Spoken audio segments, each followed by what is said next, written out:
ஒருத்தர் ரொம்ப கவலையோடு உட்காந்துருந்தார். எதை பற்றி சார் கவலைப்படுறீங்கன்னு கேட்டோம். எதிர்காலத்தை பற்றி கவலைப்படுறேன்னார். ஏன்னு கேட்டோம். என்ன பண்ணுறதுன்னே தெரியல சார், எதிர்காலம் ஒரே இருட்டாக இருக்குது, பாதையே புரியலன்னார். இன்றைக்கி நம்ம இளைஞர்கள் பல பேருக்கு எதிர்காலம் இருட்டாக தான் தெரியுது. அவங்கெல்லாம் இந்த கதையை கொஞ்சம் கேட்கணும். ஒரு மலை அடிவாரத்தில் ஒரு சின்ன கிராமம். அந்த மலை ரொம்ப உயரமானது. அடர்த்தியாக செடி கொடிகள் மரங்கள் அதில் மண்டி கிடக்குது. பகல் வேளையில் இருட்டாக தான் இருக்கும், அவ்வளோ அடர்த்தி. அந்த மலை உச்சியில் ஒரு கோவில். நாள் ராத்திரியே புறப்பட்டால் தான் காலையில் அந்த கோவிலுக்கு போய் சேர முடியும். கிராமத்து இளைஞன் ஒருத்தன் அந்த மலை உச்சிக்கு போக வேண்டியிருந்தது. கையில் ஒரு விளக்கை எடுத்துக்கிட்டு நாள் ராத்திரியே புறப்பட்டான். புறப்பட்டு போனவன் கிராமத்து எல்லையிலேயே நின்றுட்டான். ஏன் தெரியுமா? அவன் கையில் இருந்த விளக்கோட வெளிச்சம் 10 அடி தூரத்துக்கு தான் தெரியுது. அது வரைக்கும் தான் பாதை தெளிவாக இருக்குது. அதுக்கு அப்பாலெல்லாம் ஒரே இருட்டாக இருக்குது, பாதை புரியல. இவன் யோசனை பண்ணி பார்த்தான். மனசுக்குள்ளே ஒரு சந்தேகம். 10 அடி தூரம் தானே வெளிச்சம் தெரியுது, அப்படின்னா நாம் 10 அடி தூரம் தானே போக முடியும். அதுக்கும் அந்தாண்ட ஒரே இருட்டாக இருக்குதே, அதில் எப்படி நாம் நடந்து போகிறது? நாம் ரொம்ப தூரம் நடந்து போய் ஆகணுமே. அப்படிப்பட்ட நினப்பெல்லாம் அவனுக்கு வந்துட்டுது. இதுதான் அவன் மனசில் ஏற்பட்ட தயக்கம். இப்படி யோசிச்சுக்கிட்டே அந்த இளம் ஆசாமி புறப்பட்ட இடத்துலையே நின்றுக்கிட்டு இருக்கிறான். அந்த சமயத்தில் ஒரு வயசான பெரியவர் அந்த பக்கமாக வந்தார். அவர் கையில் இதை விட சின்னதாக ஒரு விளக்கு வச்சுருந்தார்.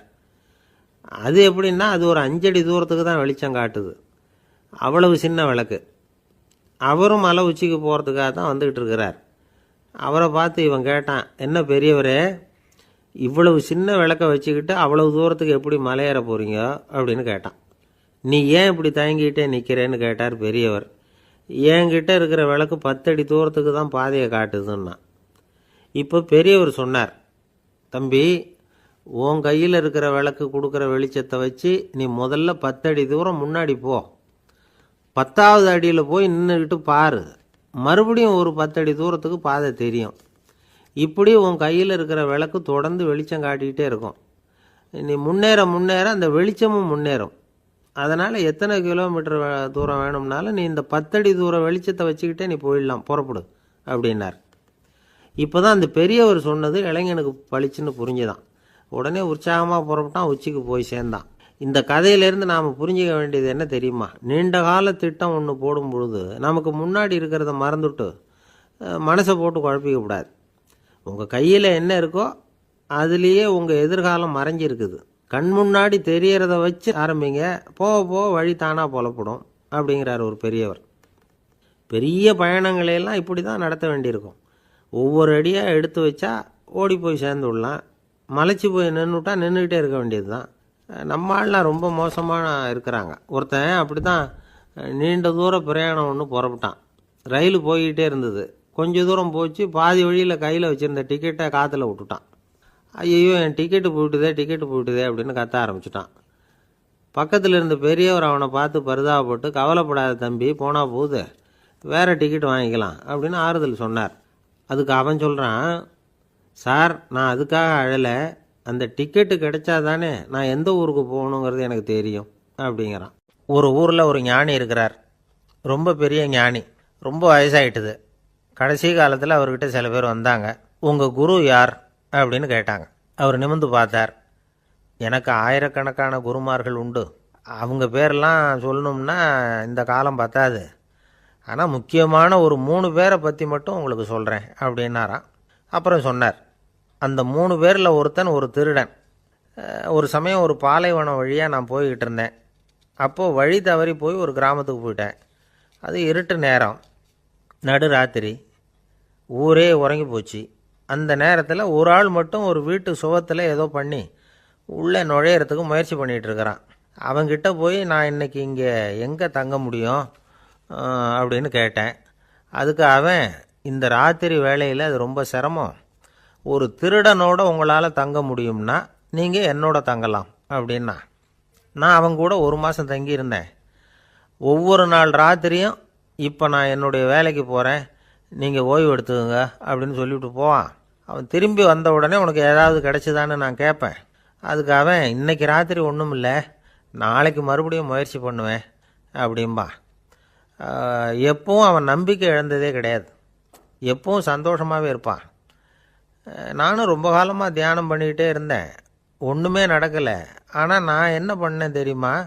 மனசு வருத்தப்படும், நம்பிக்கை இழந்துருவேன். அப்போல்லாம் அந்த திருடனுடைய விடாமுயற்சி தான் ஞாபகத்துக்கு வரும். அதனால் அந்த திருடன் எனக்கு ஒரு குரு. என்னுடைய 2வது குரு யாருன்னா அது ஒரு நாய். இது எப்படின்னா, ஒரு சமயம் எனக்கு ரொம்ப தாகமாக இருந்தது. ஒரு நதியை நோக்கி போய்கிட்டு இருந்தேன். அப்போ ஒரு நாயும் வந்தது. அதுக்கும் தாகம். ஓடி வந்து ஆற்றை பார்த்தது. அதோட நிழல் வந்து ஆற்றுல தெரிஞ்சுது. அதை பார்த்ததும் பயந்துட்டுது. அதாவது அது தன்னுடைய சொந்த உருவத்தையே கண்டு பயந்தது. அதை பார்த்து குறைக்குது, திரும்பி ஓடிச்சு. ஆனால் அதுக்கு தாகம் அதிகமாக இருந்ததுனால அது மறுபடியும் திரும்பி வந்தது. பார்த்தா மறுபடியும் தண்ணியில் நாயோட உருவம் தெரியுது. இப்படி சில தடவை பண்ணிச்சு. இருந்தாலும் கடைசியில் தண்ணியில் குதிச்சுட்டுது துணிஞ்சி. இப்படி குதித்த உடனே அதோட உருவமும் மறைஞ்சுட்டுது. இதை பார்த்தேன். நான் என்ன புரிஞ்சுக்கிட்டேன்னா, எவ்வளவு தான் பயம் இருந்தால் கூட ஒருத்தன் தைரியமாக காரியத்தில் இறங்கணும் அப்படிங்கிறத புரிஞ்சுக்கிட்டேன். இந்த போதனை அந்த நாய்கிட்ட இருந்து எனக்கு கிடைச்சிது. இது ஒன்று. அடுத்தது என்னுடைய 3வது குரு யாருன்னா அது ஒரு சின்ன குழந்தை. நான் ஒரு சமயம் ஒரு நகரத்துக்கு போனேன். அங்கே ஒரு குழந்தை எரிகிற மெழுகுவத்தி ஒன்று எடுத்துக்கிட்டு வந்தது. நான் அந்த குழந்தைய பார்த்து வேடிக்கையாக கேட்டேன், ஏன் பாப்பா இந்த மெழுகுவத்தியை நீயாவே கொளுத்துனியா அப்படின்னு கேட்டேன். ஆமான்னுது அந்த குழந்தை. சரி, இந்த மெழுகுவத்தி முன்னாடி எரியாமல் இருந்தது, இப்போ எரியுது. இந்த மெழுகுவத்திக்கு வெளிச்சம் எங்கேருந்து வந்தது, அதை எனக்கு காட்ட முடியுமா அப்படின்னு கேட்டேன் அந்த குழந்தைகிட்ட. இதுக்கு அந்த குழந்தை சிரிச்சுக்கிட்டு அந்த மெழுகுவத்தியை ஊதி அணைச்சுட்டுது. அதுக்கப்புறம் என்னை பார்த்து கேட்டுது, இப்போ இந்த மெழுகுவத்தியின் வெளிச்சம் போனதை பார்த்தீங்க இல்லையா, அது எங்கே போச்சுன்னு எனக்கு சொல்லுங்க அப்படின்னுது. அந்த குழந்தை இப்படி கேட்டதும் என்கிட்ட இருந்த ஆணவம் அழிஞ்சுட்டுது. நான் படித்ததெல்லாம் அந்த வினாடியில் சுக்கு நூறாக போயிட்டுது. என்னுடைய முட்டாள்தனத்தை நான் உணர்ந்தேன் அப்படின்னு இவ்வளவும் அந்த ஞானி விவரமாக சொன்னாராம். அதனால் நாம் இன்னார்கிட்டே இருந்து தான் இதை கற்றுக்கணுங்கிறது இல்லை, யாருக்கிட்டே இருந்தும் எதையும் கற்றுக்கலாம். நம்மால் ஒருத்தன் ஒரு நாய் வளர்த்துக்கிட்டு இருந்தான். அந்த நாய்க்கு வால் கிடையாது. யாரோ ஏற்கனவே வெட்டி எடுத்துட்டாங்க. இந்த நாய் தான் சார் எனக்கு குரு, அதுக்கிட்டே இருந்து கூட நான் பாடம் கற்றுக்கிட்டு இருக்கிறேன் அப்படின்னா. அப்படி என்ன கற்றுக்கிட்டேன் இந்த வால் இல்லாத நாய்கிட்டே இருந்து அப்படின்னு கேட்டோம். நாம் யாருக்கிட்டையும் வாலாட்டக்கூடாது அப்படிங்கிற பாடத்தை அதுக்கிட்டே இருந்து தான் நான் கற்றுக்கிட்டேன் அப்படின்னா. என்னுடைய நண்பர் ஒருத்தர் ஆழ்ந்த சிந்தனையில் இருந்தார். என்ன யோசனை பண்ணுறீங்கன்னு கேட்டேன். தலைவர் ஆகணும்னு பார்க்குறேன், அதுதான் என்ன வழின்னு யோசிச்சுக்கிட்டு இருக்கேன்னார். நான் கூட அது மாதிரி யோசித்து பார்த்தேன். அதுக்கப்புறம் அந்த யோசனையை கை விட்டுட்டேன் அப்படின்னோம். ஏன்னு கேட்டார். அதுக்கான தகுதிகள் நமக்கு இல்லைங்கிறது புரியுது. அது நமக்கு புரியறத விட நம்ம விட மற்றவங்களுக்கு நல்லா புரிஞ்சு போச்சு. அதனால் பேசாமல் கம்முன்னு இருந்துடுறது தான் நல்லது அப்படின்னோம். தலைவர் ஆகிறதுக்கு தகுதிகள் வேறு உண்டோ அப்படின்னு கேட்டார். அவர் யதார்த்தமாக தான் கேட்குறார். நாங்கள் உடனே எங்ககிட்ட இருந்த ஒரு புஸ்தகத்தை எடுத்து அவர்கிட்ட கொடுத்தோம். படித்து பாருங்கன்னு. தலைவர் ஆகிறதுக்கு என்ன வழி அப்படிங்கிறத பற்றி அதில் போட்டிருக்கிறாங்க. முதல் வழி என்ன தெரியுமா? ஒரு 4 பேர் முன்னாடி இல்லைன்னா ஒரு கூட்டத்துக்கு முன்னாடி நீங்கள் பேச போகிறீங்க. அப்போ எப்படி ஆரம்பிக்கணும்னா, உண்மையான புகழ்ச்சி, நேர்மையான பாராட்டு, இதோடு ஆரம்பிக்கணும். எடுத்ததுமே அது சரியில்லை இது சரியில்லைன்னு பேசிகிட்டு இருக்கக்கூடாது. மக்களை பார்த்து நீங்கள் தான் தப்பு பண்ணிவிட்டீங்க அப்படின்னு நேரடியாக சொல்லக்கூடாது. தவறு இருந்தாலும் அதை மறைமுகமாக ஏதாவது கதை சொல்லி அதிலிருந்து அவங்க புரிஞ்சுக்கிற மாதிரி செய்யணும். அடுத்தவங்க பண்ண தப்பு என்னன்னு அலசறதுக்கு முன்னாடி நீங்கள் பண்ணின தப்பு என்னங்கிறத பற்றியே பேசுங்க. எதுக்கும் நேரடியாக உத்தரவு போட்டுக்கிட்டு இருக்கக்கூடாது. இதை நீங்கள் செய்யணும் அப்படின்னு சொல்கிறதுக்கு பதிலாக நீங்கள் இப்படி செஞ்சால் எப்படி இருக்கும் அப்படின்னு கேள்வி மாதிரி கேட்கணுமா. இப்படி கேட்டால் அது உத்தரவு மாதிரி தெரியாதான். அடுத்தவங்க மரியாதையை காப்பாற்றுறது மாதிரி பேசணுமா. உங்கள் பேச்சு இன்னொருத்தரை அவமானப்படுத்துறது மாதிரி இருக்கக்கூடாதான். ஏண்டா இவங்கிட்ட போய் மாட்டிக்கிட்டோம்னு யாரும் நினச்சிடக்கூடாது. ஒவ்வொரு சின்ன வளர்ச்சியையும் பாராட்டணும். வெற்றி சாதாரணமாக இருந்தாலும் பாராட்டாமல் இருந்துடக்கூடாது. பாராட்டும் பொழுது தாராளமாக இருக்கணும். குறை சொல்லும் பொழுது கவனமாக இருக்கணும். வாய்க்கு வந்தபடி பேசிவிட்டா அதுக்கப்புறம் வகையாக மாட்டிக்கிட்டு முழிக்க வேண்டியிருக்கும். நீங்கள் பேசுகிறது இன்னொருத்தருக்கு ஒரு கௌரவத்தையும் மரியாதையும் உண்டு பண்ணுறது மாதிரி இருக்கணும். நீங்கள் பேசுகிறது அடுத்தவங்களுக்கு இருக்கிற கொஞ்ச நெஞ்ச மரியாதையும் எடுத்து விடுறது மாதிரி இருக்கக்கூடாது. உங்கள் பேச்சை கேட்டால் கேட்குறவங்களுக்கு ஒரு ஊக்கம் வரணும், உற்சாகம் வரணும். தவறு எதுவாக இருந்தாலும் அதை சுலபமாக திருத்திக்கலாம், சரி பண்ணிக்கலாங்கிறது மாதிரி இருக்கணும் உங்கள் பேச்சு. அடுத்தவங்களை சந்தோஷப்படுத்துங்க. உங்கள் யோசனையை கேட்டு நடந்துக்கிறதுனால அந்த சந்தோஷம் அவங்களுக்கு கிடைக்கணும். இந்த தகுதியெல்லாம் உங்ககிட்ட இருந்தால் நீங்கள் ஒரு சிறந்த தலைவராகலாம் அப்படின்னு அந்த புஸ்தகத்தில் போட்டிருக்குது.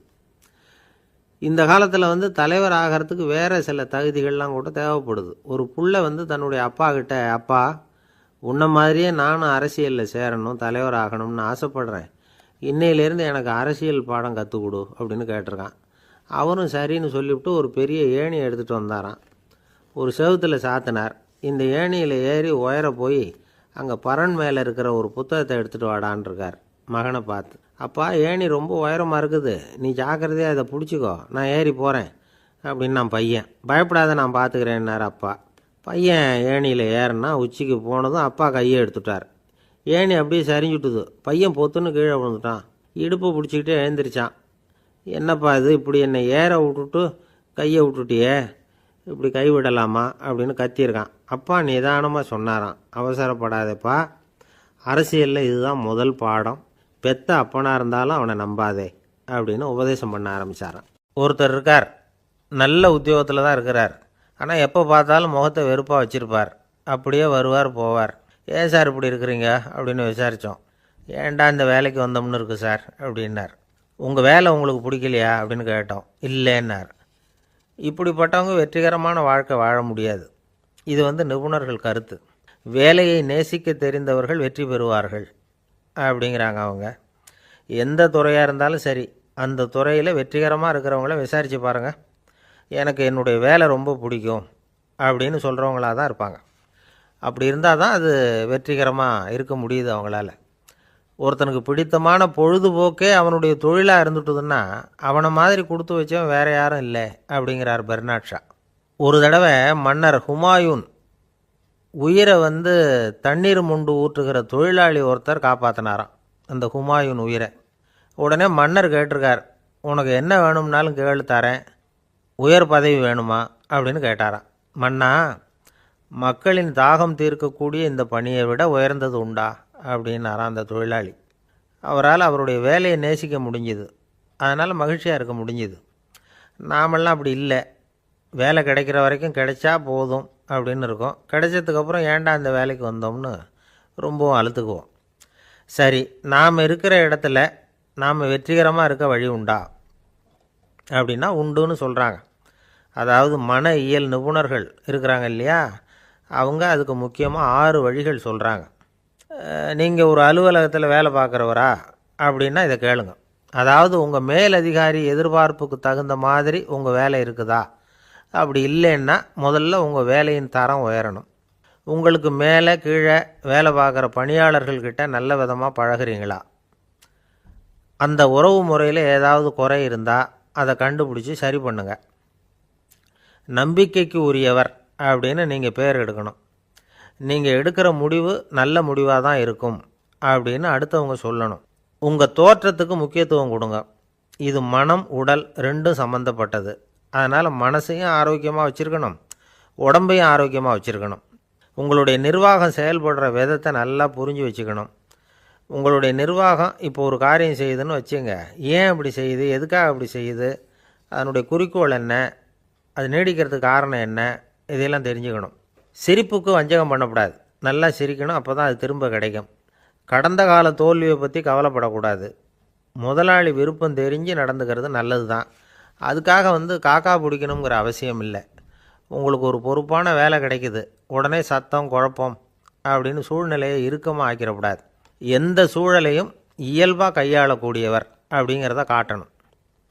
இதெல்லாம் உங்கள் துறையில் நீங்கள் வெற்றி பெற நிபுணர்கள் சொல்கிற யோசனைகள். இவ்வளவு விவரமும் சொல்லிவிட்டு ஒருத்தரை பார்த்து கேட்டோம், இப்போ சொல்லுங்கள், நீங்கள் செய்கிற வேலை உங்களுக்கு பிடிச்சிருக்குதா அப்படின்னோம். ரொம்ப ரொம்ப பிடிச்சிருக்குது அப்படின்னார். சரி, என்ன செஞ்சிகிட்ருக்குறீங்க அப்படின்னு கேட்டோம். சும்மா தான் இருக்கிறேன் அப்படின்னார் அவர்.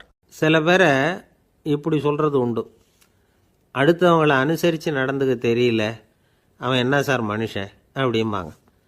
சக மனிதர்களோடு எப்படி பழகிறது அப்படின்னு தெரியாததுனாலேயே பல பேர் இன்றைக்கி சங்கடப்பட்டுக்கிட்டு இருக்கிறாங்க. வசதி வாய்ப்பெல்லாம் சரியாக இருக்கும், ஆனால் வாழ்க்கை சரியாக இருக்காது. இன்னொருத்தர்கிட்ட எப்படி பேசுறது பழகிறதுங்கிறது தெரியாததுனால தான் இந்த அவஸ்தை. சரி, இந்த அவஸ்தை இல்லாமல் வாழறது எப்படி? இதுக்கு அனுபவசாலிகள் சில வழிமுறைகளை சொல்கிறாங்க. அதெல்லாம் என்னென்னங்கிறத இப்போ தெரிஞ்சுக்குவோம். முதல்ல நம்ம நாக்கு நம்ம கண்ட்ரோலில் இருக்கணும். வார்த்தைகளை கொட்டிவிட்டு அதுக்கப்புறம் அள்ள முடியாமல் கடந்து கஷ்டப்படக்கூடாது. எப்படி பேசுகிறோங்கிறதும் முக்கியம், பேசுகிறப்ப எப்படி முகத்தை வச்சுருக்கிறோங்கிறதும் முக்கியம். அன்பாக பேசினாலும் நல்லாயிருக்கும். அப்படி பேசுகிறப்ப ஆதரவாக அவர் தோள் மேலே ஒரு கையை போட்டுக்கிட்டு பேசினா இன்னமும் நல்லாயிருக்கும். ரெண்டாவது விஷயம், இன்னொருத்தர்கிட்ட பேசுகிறப்போ வாக்குறுதிகளை அள்ளி வீசக்கூடாது. கொடுக்குற வாக்குறுதி குறைச்சலாக இருக்கணும். அப்படி கொடுத்த வாக்குறுதியை கண்டிப்பாக நிறைவேற்றணும். நாம் ஒருத்தரை பாராட்டுறோம் அல்லது அவரை பற்றி அபிப்பிராயம் சொல்கிறோம்னா அது ஆக்கப்பூர்வமாக இருக்கணும். நம்ம பாராட்டு அல்லது விமர்சனம் அடுத்தவருடைய முன்னேற்றத்துக்கு உதவுறது மாதிரி இருக்கணும். நாம் சொல்கிறத கேட்டுட்டு அவன் தலையில் கையை வச்சுட்டு உட்காந்துடக்கூடாது. எப்பவும் உற்சாகமாக இருக்கணும், முகம் மலர்ச்சியாக இருக்கணும். மனுஷன் இருந்தால் வருத்தம், கவலை, ஏமாற்றம் எல்லாம் இருக்க தான் செய்யும். அதெல்லாம் மனசில் இருக்கட்டும். அந்த வருத்தமும் கவலையும் ஏமாற்றமும் சேர்ந்துக்கிட்டு நம்ம முகத்தில் இருக்கிற மலர்ச்சியை மூடி மறைக்கிறதுக்கு நாம் இடம் கொடுத்துடக்கூடாது. எந்த விஷயத்தை பற்றி யாருக்கிட்ட பேசினாலும் வெளிப்படையாக பேசணும், திறந்த மனசோடு பேசணும். மூடி மறைச்சி முன்னு மூழ்கிக்கிட்டு இருக்கக்கூடாது. இன்னொருத்தர்கிட்ட பேசுகிறப்போ விவாதம் பண்ணுங்க, அது தப்பு இல்லை. ஆனால் வாதாடிக்கிட்டு இருக்கக்கூடாது. அதாவது என்ன சொல்கிறாங்கன்னா, டிஸ்கஸ் பண்ணலாம், ஆர்கியூ பண்ணக்கூடாதான். நம்மக்கிட்ட இருக்கிற நல்ல குணங்களை நாம் எடுத்து சொல்லிகிட்டு இருக்கக்கூடாது. அந்த நல்ல குணங்களே நம்மளை பற்றி எடுத்து சொல்லணும். அது மாதிரி நடந்துக்கணும். அதே மாதிரி அடுத்தவங்க கிட்ட உள்ள கெட்ட குணங்களை பற்றி அவசியம் இல்லாமல் நாம் பேச வேண்டியதில்லை. உங்களை பற்றி யாராவது தப்பாக பேசுகிறாங்களா, அப்படி அவங்க பேசுகிறதுல உண்மை இல்லையா அப்படின்னா அதை நீங்கள் பொருட்படுத்த வேண்டியதில்லை, விட்டுடலாம். அது தானாக போயிடும். ஒரு 4-5 பேரோட பேசிக்கிட்டு இருந்தீங்கன்னா எல்லாருக்கும் முக்கியத்துவம் கொடுங்க, யாரையும் அலட்சியப்படுத்தாதீங்க. தமாஷா பேசலாம், ஆனால் அவங்க தமாஷ் அடுத்தவங்களை கேலி பண்ணுறதா இருக்கக்கூடாது. நமக்கு கிடைக்க வேண்டியது கிடைக்கலையே அப்படிங்கிற தவிப்பு நம்மக்கிட்ட இருக்கக்கூடாது. அது தேவையில்லை. உங்கள் செயல்பாடுகள் தெளிவாக இருக்கட்டும், பாராட்டு தானாக அவங்கள தேடிட்டு வரும். இன்னொரு மனுஷனுடைய மனசில் கௌரவமான ஒரு இடத்த பிடிக்கணும்னா நாம் இந்த குணத்தையெல்லாம் நம்மக்கிட்ட வளர்த்துக்கணும். இதெல்லாம் அனுபவசாலிகள் சொல்லியிருக்கிற குறிப்புகள். இந்த குறிப்புகளை சரியாக புரிஞ்சுக்கணும், அது முக்கியம். தப்பாக புரிஞ்சுக்கிட்டா என்ன ஆகும் தெரியுமா? இதை கேளுங்க. ஒருத்தர் வந்தார், சார் அடுத்தவங்க தோள் மேலே கையை போட்டுக்கிட்டு அன்பாக பேசணும்னு சொன்னீங்க, அப்படி தான் பேசினேன். அவர் முதுகை கூட தட்டி கொடுத்தேன், என் வேலை போயிட்டுது சார், வீட்டுக்கு அனுப்பிச்சிட்டாங்க அப்படின்னார். யாருக்கிட்ட அப்படி பேசுனீங்கன்னு கேட்டோம். என் முதலாளிகிட்ட சார் அப்படிங்கிறார் ரொம்ப சோகமாக. ஒரு அரசனும் அமைச்சரும் ஒரு நாள் ரொம்ப சாவகாசமாக பேசிக்கிட்டு இருந்தாங்களாம். அரசன் அமைச்சரை பார்த்து ஒரு கேள்வி கேட்டிருக்கார். ஏங்க அமைச்சரே, ஆசை இல்லாத ஒரு மனுஷனால் இருக்க முடியுமா அப்படின்னு. ஏன் முடியாது, துறவி அப்படிங்கிறவங்கெல்லாம் அப்படிப்பட்டவங்க தானே அப்படின்னாராம் அமைச்சர். அவங்கெல்லாம் உண்மையிலேயே ஆசையை விட்டவங்க தானா அப்படின்னு கேட்டாராம் ராஜா. அப்படி தான் இருக்கணும் அப்படின்னாராம் அமைச்சர். அப்படின்னா ஆசையே இல்லாத ஒரு உண்மையான துறவியை நான் பார்க்கணுமேன்னார். அது என்ன பிரமாதம், அதுக்கு நான் ஏற்பாடு பண்ணுறேன் அப்படின்னு விட்டார் இவர். சொல்லிவிட்டு உடனே புறப்பட்டு போனார். அங்கங்கே தேடினார். அப்புறம் தான் அவருக்கு புரிஞ்சுது உண்மை துறவியை கண்டுபிடிக்கிறது எவ்வளவு கஷ்டமான காரியம்னு. இருந்தாலும் ராஜா கிட்ட சொல்லியாச்சே, உண்மை துறவியை காட்டுறேன்னு. இப்போ என்ன பண்ணுறது? ராஜா கிட்ட சொன்னபடி நடக்கலைன்னா அவருக்கு கோபம் வந்துடும். அமைச்சர் ஒரு யோசனை பண்ணார். அவருக்கு ஒரு வழி தெரிஞ்சுது. அதுதான் சரின்னு முடிவு பண்ணார். அதாவது அந்த ஊரில் அவருக்கு தெரிஞ்ச நாடக நடிகர் ஒருத்தர் இருக்கிறார், நல்லா நடிப்பார். அவரை போய் பார்த்தார். இதை பாருப்பா, எனக்காக நீ ஒரு காரியம் செய்யணும்னார். என்னன்னு கேட்டார் அவர். நீ ஒரு துறவி மாதிரி கொஞ்சம் நேரத்துக்கு நடிக்கணும். ராஜா உன்னை பார்த்துட்டு போகிற வரைக்கும் நடி, அது போதும். அதுக்காக உனக்கு 10,000 ரூபா தரேன் அப்படின்னார். அவர் எந்த காலத்தில் இவ்வளவு பணத்தை மொத்தமாக பார்த்துருக்கார். அதனால் உடனே சரின்னு ஒத்துக்கிட்டார். அமைச்சர் அரண்மனைக்கு திரும்பி வந்தார். என்ன அமைச்சரே, இன்னுமா ஒரு உண்மையான துறவி கிடைக்கலன்னார். உண்மையான துறவி ஒருத்தரை இப்போ தான் கொஞ்ச நேரத்துக்கு முன்னாடி பார்த்து பேசிவிட்டு வர்றேன். அவர் நம்ம ஊருக்கு வெளியில் குளத்தங்கரையில் உள்ள ஒரு ஆலமரத்துக்கு அடியில் உட்காந்துருக்கிறார் அப்படின்னார் இவர். அப்படின்னா உடனே புறப்படுங்க அப்படின்னார் ராஜா. பரிவாரங்களோடு புறப்பட்டார். அங்கே அந்த மரத்தடியில் அந்த ஆள் வேஷம் போட்டுக்கிட்டு துறவி மாதிரி உட்காந்துருக்கிறான். ராஜா நேராக போனார். அந்த துறவி காலில் பொத்துன்னு விழுந்து வணங்கினார். உடனே ராணி அவர் காலில் விழுந்தாங்க. அடுத்தபடியாக அமைச்சர் விழுந்தார். அவருக்கு தெரியும் இது நம்ம ஆள் தான்னு. இருந்தாலும் என்ன பண்ணுறது, நேரம். அப்புறம் பரிவாரங்கள்லாம் துறவி காலில் விழுந்து ஆசீர்வாதம் வாங்கிட்டாங்க. ராஜா அப்புறமா தங்கத்தட்டில் பொன்னையும் பொருளையும் வச்சு அந்த துறவிக்கிட்ட ரொம்ப பணிவாக நீட்டுறார். தாங்கள் தயவு பண்ணி இதை ஏற்றுக்கணும் அப்படின்னு வேண்டிக்கிட்டார். அந்த துறவி பற்று இல்லாமல் அதை பார்த்தார். எல்லாத்தையும் திறந்துவிட்ட எனக்கு இதெல்லாம் எதுக்காக அப்படின்னு சொல்லி அதை மறுத்துட்டாராம். ஆஹா, உண்மையான துறவியை பார்த்துட்டோம் அப்படிங்கிற ஆனந்தம் அரசருக்கு. ரொம்ப நிம்மதியாக திருப்தியாக திரும்பி வந்தார் அரண்மனைக்கு. அதுக்கப்புறம் அமைச்சர் யாருக்கும் தெரியாமல் அந்த துறவிகிட்ட ஓடினார். சொன்ன பிரகாரம் பணத்தை நீட்டினார். இந்தாப்பா, நான் உங்ககிட்ட சொன்னபடி 10,000 ரூபா பணம் எடுத்துக்கோ அப்படின்னார். அந்த ஆள் ராஜா கிட்ட சொன்னது மாதிரியே எல்லாத்தையும் திறந்துவிட்ட எனக்கு இதெல்லாம் எதுக்காக வேணாம் அப்படின்னு விட்டாராம். நடித்த வரைக்கும் போதும்ப்பா, இனிமேல் இந்த நாடக வசனம்லாம் வேணாம், வேஷத்தை கலைச்சிரு, பணத்தை வாங்கிக்கோன்னார். இல்லைங்க, இது வேஷம் இல்லை, இது வசனமும் இல்லை, இது உண்மை. கொஞ்ச நேரம் துறவி மாதிரி நடித்ததுக்கே இந்த தேசத்து ராஜா, ராணி, அமைச்சர், பரிவாரங்கள் எல்லாம் என் காலில் விழுந்து வணங்குறாங்க. அப்படின்னா உண்மையான துறவியாக இருக்கிறது எவ்வளவு பெருமையான விஷயம். நான் உண்மையான துறவியாக ஆக போகிறேன், அப்படி முடிவும் பண்ணிட்டேன் அப்படின்னார் அந்த நடிகர். வேஷம் கூட எப்படிப்பட்ட விளைவுகளை உண்டு பண்ணுது பார்த்தீங்களா. நம்மால் ஒருத்தன் ரொம்ப வசதியாக தான் இருந்தான். ஒரு நாள் அவன் சொத்து பூரா திருட்டு போட்டுது. அதுக்கப்புறம் இவன் துறவி மாதிரி ஆகிட்டான். ஊர் ஊராக சுற்றினான். ஒரு குருநாதரை தேடி கண்டுபிடிச்சான். அவர்கிட்ட சீடனாக சேர்ந்துக்கிட்டான். அவனை பார்த்து ஒருத்தர் கேட்டார், நீ உண்மையான சீடன் தானான்னு. இல்லைங்க, சீடன் மாதிரி நடிச்சுக்கிட்டு இருக்கிறேன் அப்படின்னா. அது குரு துரோகம் இல்லையா அப்படின்னு கேட்டார் அவர். இல்லைங்க, நான் பண்ணது குரு துரோகம் இல்லை, என் குரு பண்ணது தான் துரோகம். என்னுடைய பணத்தை கொள்ளையடித்தது இவர் தான். அதை எங்கே வச்சுருக்காருன்னு கண்டுபிடிக்கிறதுக்காக தான் இவர்கிட்ட வந்து சீடனாக சேர்ந்துருக்கிறேன் அப்படின்னா. ஒரு பல்கலைக்கழகம், அங்கே ஒரு இலக்கிய பேராசிரியர், அவர் பாடம் நடத்திக்கிட்டு இருந்தார். ராபர்ட் ப்ரௌனிங் எழுதிய கவிதைகளை பற்றி சொல்லிகிட்டு இருக்கிறார். மாணவர்களும் ரொம்ப அக்கறையாக அதை கேட்டுக்கிட்டு இருக்கிறாங்க. ஒரு குறிப்பிட்ட கவிதையை பற்றி சொல்லும் பொழுது அந்த பேராசிரியருக்கே ஒரு சந்தேகம். அதாவது அந்த கவிதையின் சரியான அர்த்தம் என்னங்கிறதுல சந்தேகம். பேராசிரியர் யோசனை பண்ணார். அந்த கவிதையை முழுசாக புரிஞ்சிக்க முடியல. அதனால் மாணவர்களை பார்த்து சொன்னார், மாணவர்களே, ஒரு நாள் பொறுத்துக்குங்க. இந்த கவிதையை எழுதின கவிஞர் எங்கள் வீட்டுக்கு பக்கத்தில் தான் இருக்கிறார். இன்றைக்கி சாயந்தரம் நான் அவரை நேரிலேயே போய் பார்க்குறேன். பார்த்து இதுக்கு என்னங்க அர்த்தம்னு கேட்டுட்டு வந்துடுறேன். அதுக்கப்புறம் உங்ககிட்ட சொல்கிறேன் அப்படின்னாராம். அன்றைக்கி சாயந்தரமே அந்த பேராசிரியர் கவிஞரை தேடிக்கிட்டு போயிட்டார். கவிஞர் அவங்க வீட்டில் அவர் பாட்டு உட்காந்துருந்தாராம். இவர் போய் அவர் முன்னாடி உட்காந்தார். அப்புறம் கேட்டார், ஐயா, அந்த கவிதையின் முழு பொருள் என்னன்னு தெரிஞ்சுட்டு போகிறதுக்காக வந்திருக்கிறேன் அப்படின்னாராம். எந்த கவிதை அப்படின்னாராம் அவர். இவர் அந்த கவிதையை சொல்லியிருக்கார். கவிஞர் கொஞ்சம் யோசனை பண்ணிவிட்டு அப்புறம் சொன்னாராம், பேராசிரியரே, நீங்கள் கொஞ்சம் தாமதமாக வந்துட்டீங்கன்னாராம். இவருக்கு ஒன்றும் புரியல. நீங்கள் என்ன சொல்கிறீங்க, நான் தாமதமாக வந்துட்டேன்னா? நீங்கள் தான் உயிரோடு இருக்கிறீங்களே, அப்படி இருக்கும்பொழுது நான் தாமதமாக வந்துட்டேன்னா அது எப்படி அப்படின்னு இவர் குழம்பியிருக்கிறார். இப்போ கவிஞர் சொன்னாராம், ஐயா, நான் உயிரோடு இருக்கிறேன்னா இல்லையாங்கிறது முக்கியம் இல்லை. நான் அந்த கவிதை வரிகளை எழுதினப்போ 2 பேருக்கு அதோட அர்த்தம் தெரிஞ்சிருந்தது. இப்போ ஒரே ஒருத்தருக்கு தான் அதோட அர்த்தம் தெரியும் அப்படின்னாராம். பேராசிரியர் யோசனை பண்ணியிருக்கார். அப்படின்னா அந்த ஒருத்தர் கவிஞர் ராபர்ட் ப்ரௌனிங்கை தவிர வேறு யாராக இருக்க முடியும்? இவர் தான் அப்படிங்கிறத அவர் மனசில் நினச்சிக்கிட்டார். அதனால் சொன்னார், ஐயா, நான் தாமதமாக வரல, அந்த கவிதையின் பொருள் என்ன அது சொல்லுங்கன்னார். பேராசிரியரே, நான் சொல்கிறது உங்களுக்கு புரியலைன்னு நினைக்கிறேன். நான் இந்த வரிகள் எழுதினப்போ 2 பேருக்கு அதோட அர்த்தம் தெரிஞ்சிருந்தது. அந்த 2 பேர் யாருன்னா, ஒருத்தர் ராபர்ட் ப்ரௌனிங், அதாவது நான், இன்னொருத்தர் கடவுள். இப்போ அது கடவுளுக்கு மட்டும்தான் தெரியும். நானே இதை பற்றி பல தடவை யோசனை பண்ணி பார்த்தேன்.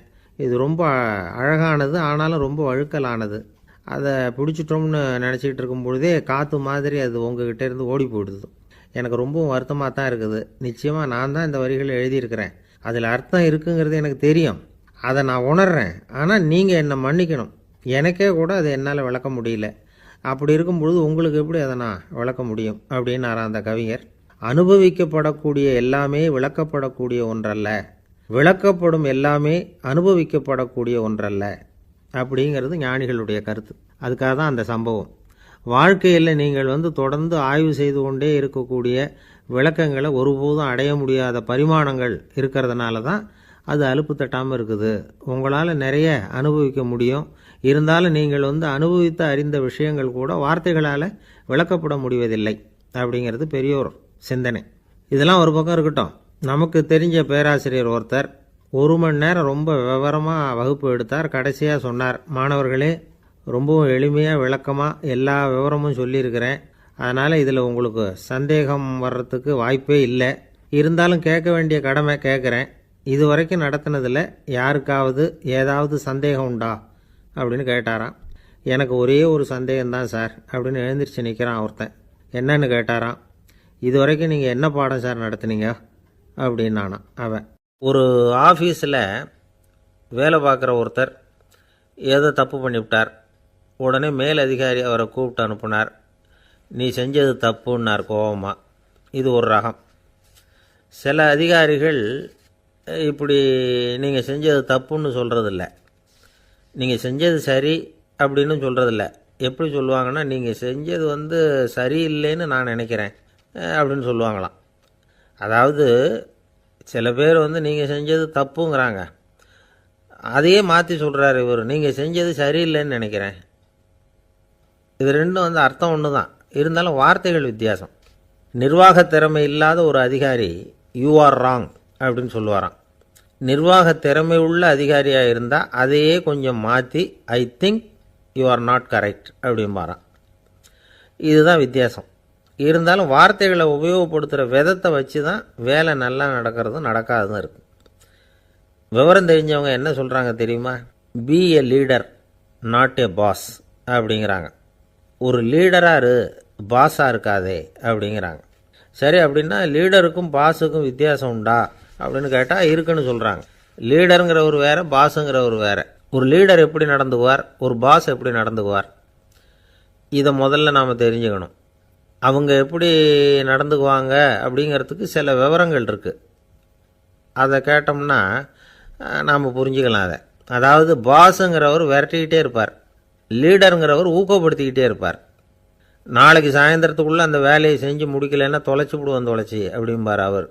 இவர் எப்படி சொல்லுவார்னா, இது வரைக்கும் நீங்கள் செஞ்சுருக்கிற வேலை ரொம்ப அற்புதம் அப்படிம்பார். பாஸுங்கிறவர் அதிகாரத்தை நம்பி செயல்படுறவர், லீடருங்கிறவர் நல்லெண்ணத்தை நம்பி செயல்படுறவர். நம்மக்கிட்ட அதிகாரம் இருக்குது, பவர் இருக்குது, அதனால் காரியத்தை சாதிச்சுடலாம் அப்படின்னு நினைக்கிறவர் அவர். மற்றவங்கக்கிட்ட ஒரு நல்ல அபிப்பிராயத்தை சம்பாதிச்சுக்கிட்டு அது மூலமாக காரியங்களை சாதிக்கிறவர் இவர். பாஸுங்கிறவர் பயத்தை உண்டு பண்ணுவார், லீடருங்கிறவர் அன்பை பரவ செய்வார். அதை செய்யலைன்னா ஆடிட்டில் தகராறாயிடும், இது செய்யலைன்னா இன்க்ரிமெண்ட்டு கட் ஆகிடும், இப்படி ஏதாவது சொல்லி பயமுறுத்திக்கிட்டே இருப்பார் அவர். இவர் அப்படி இல்லை. உடம்பு இப்படி இருக்குது, வீட்டில் எல்லோரும் சௌக்கியமாக இருக்கிறாங்களா, ஆஃபீஸில் எல்லாம் வசதியாக இருக்குதா, நான் ஏதாவது உதவி செய்யணுமா அப்படின்னு அன்புக்கு முக்கியத்துவம் கொடுப்பார்.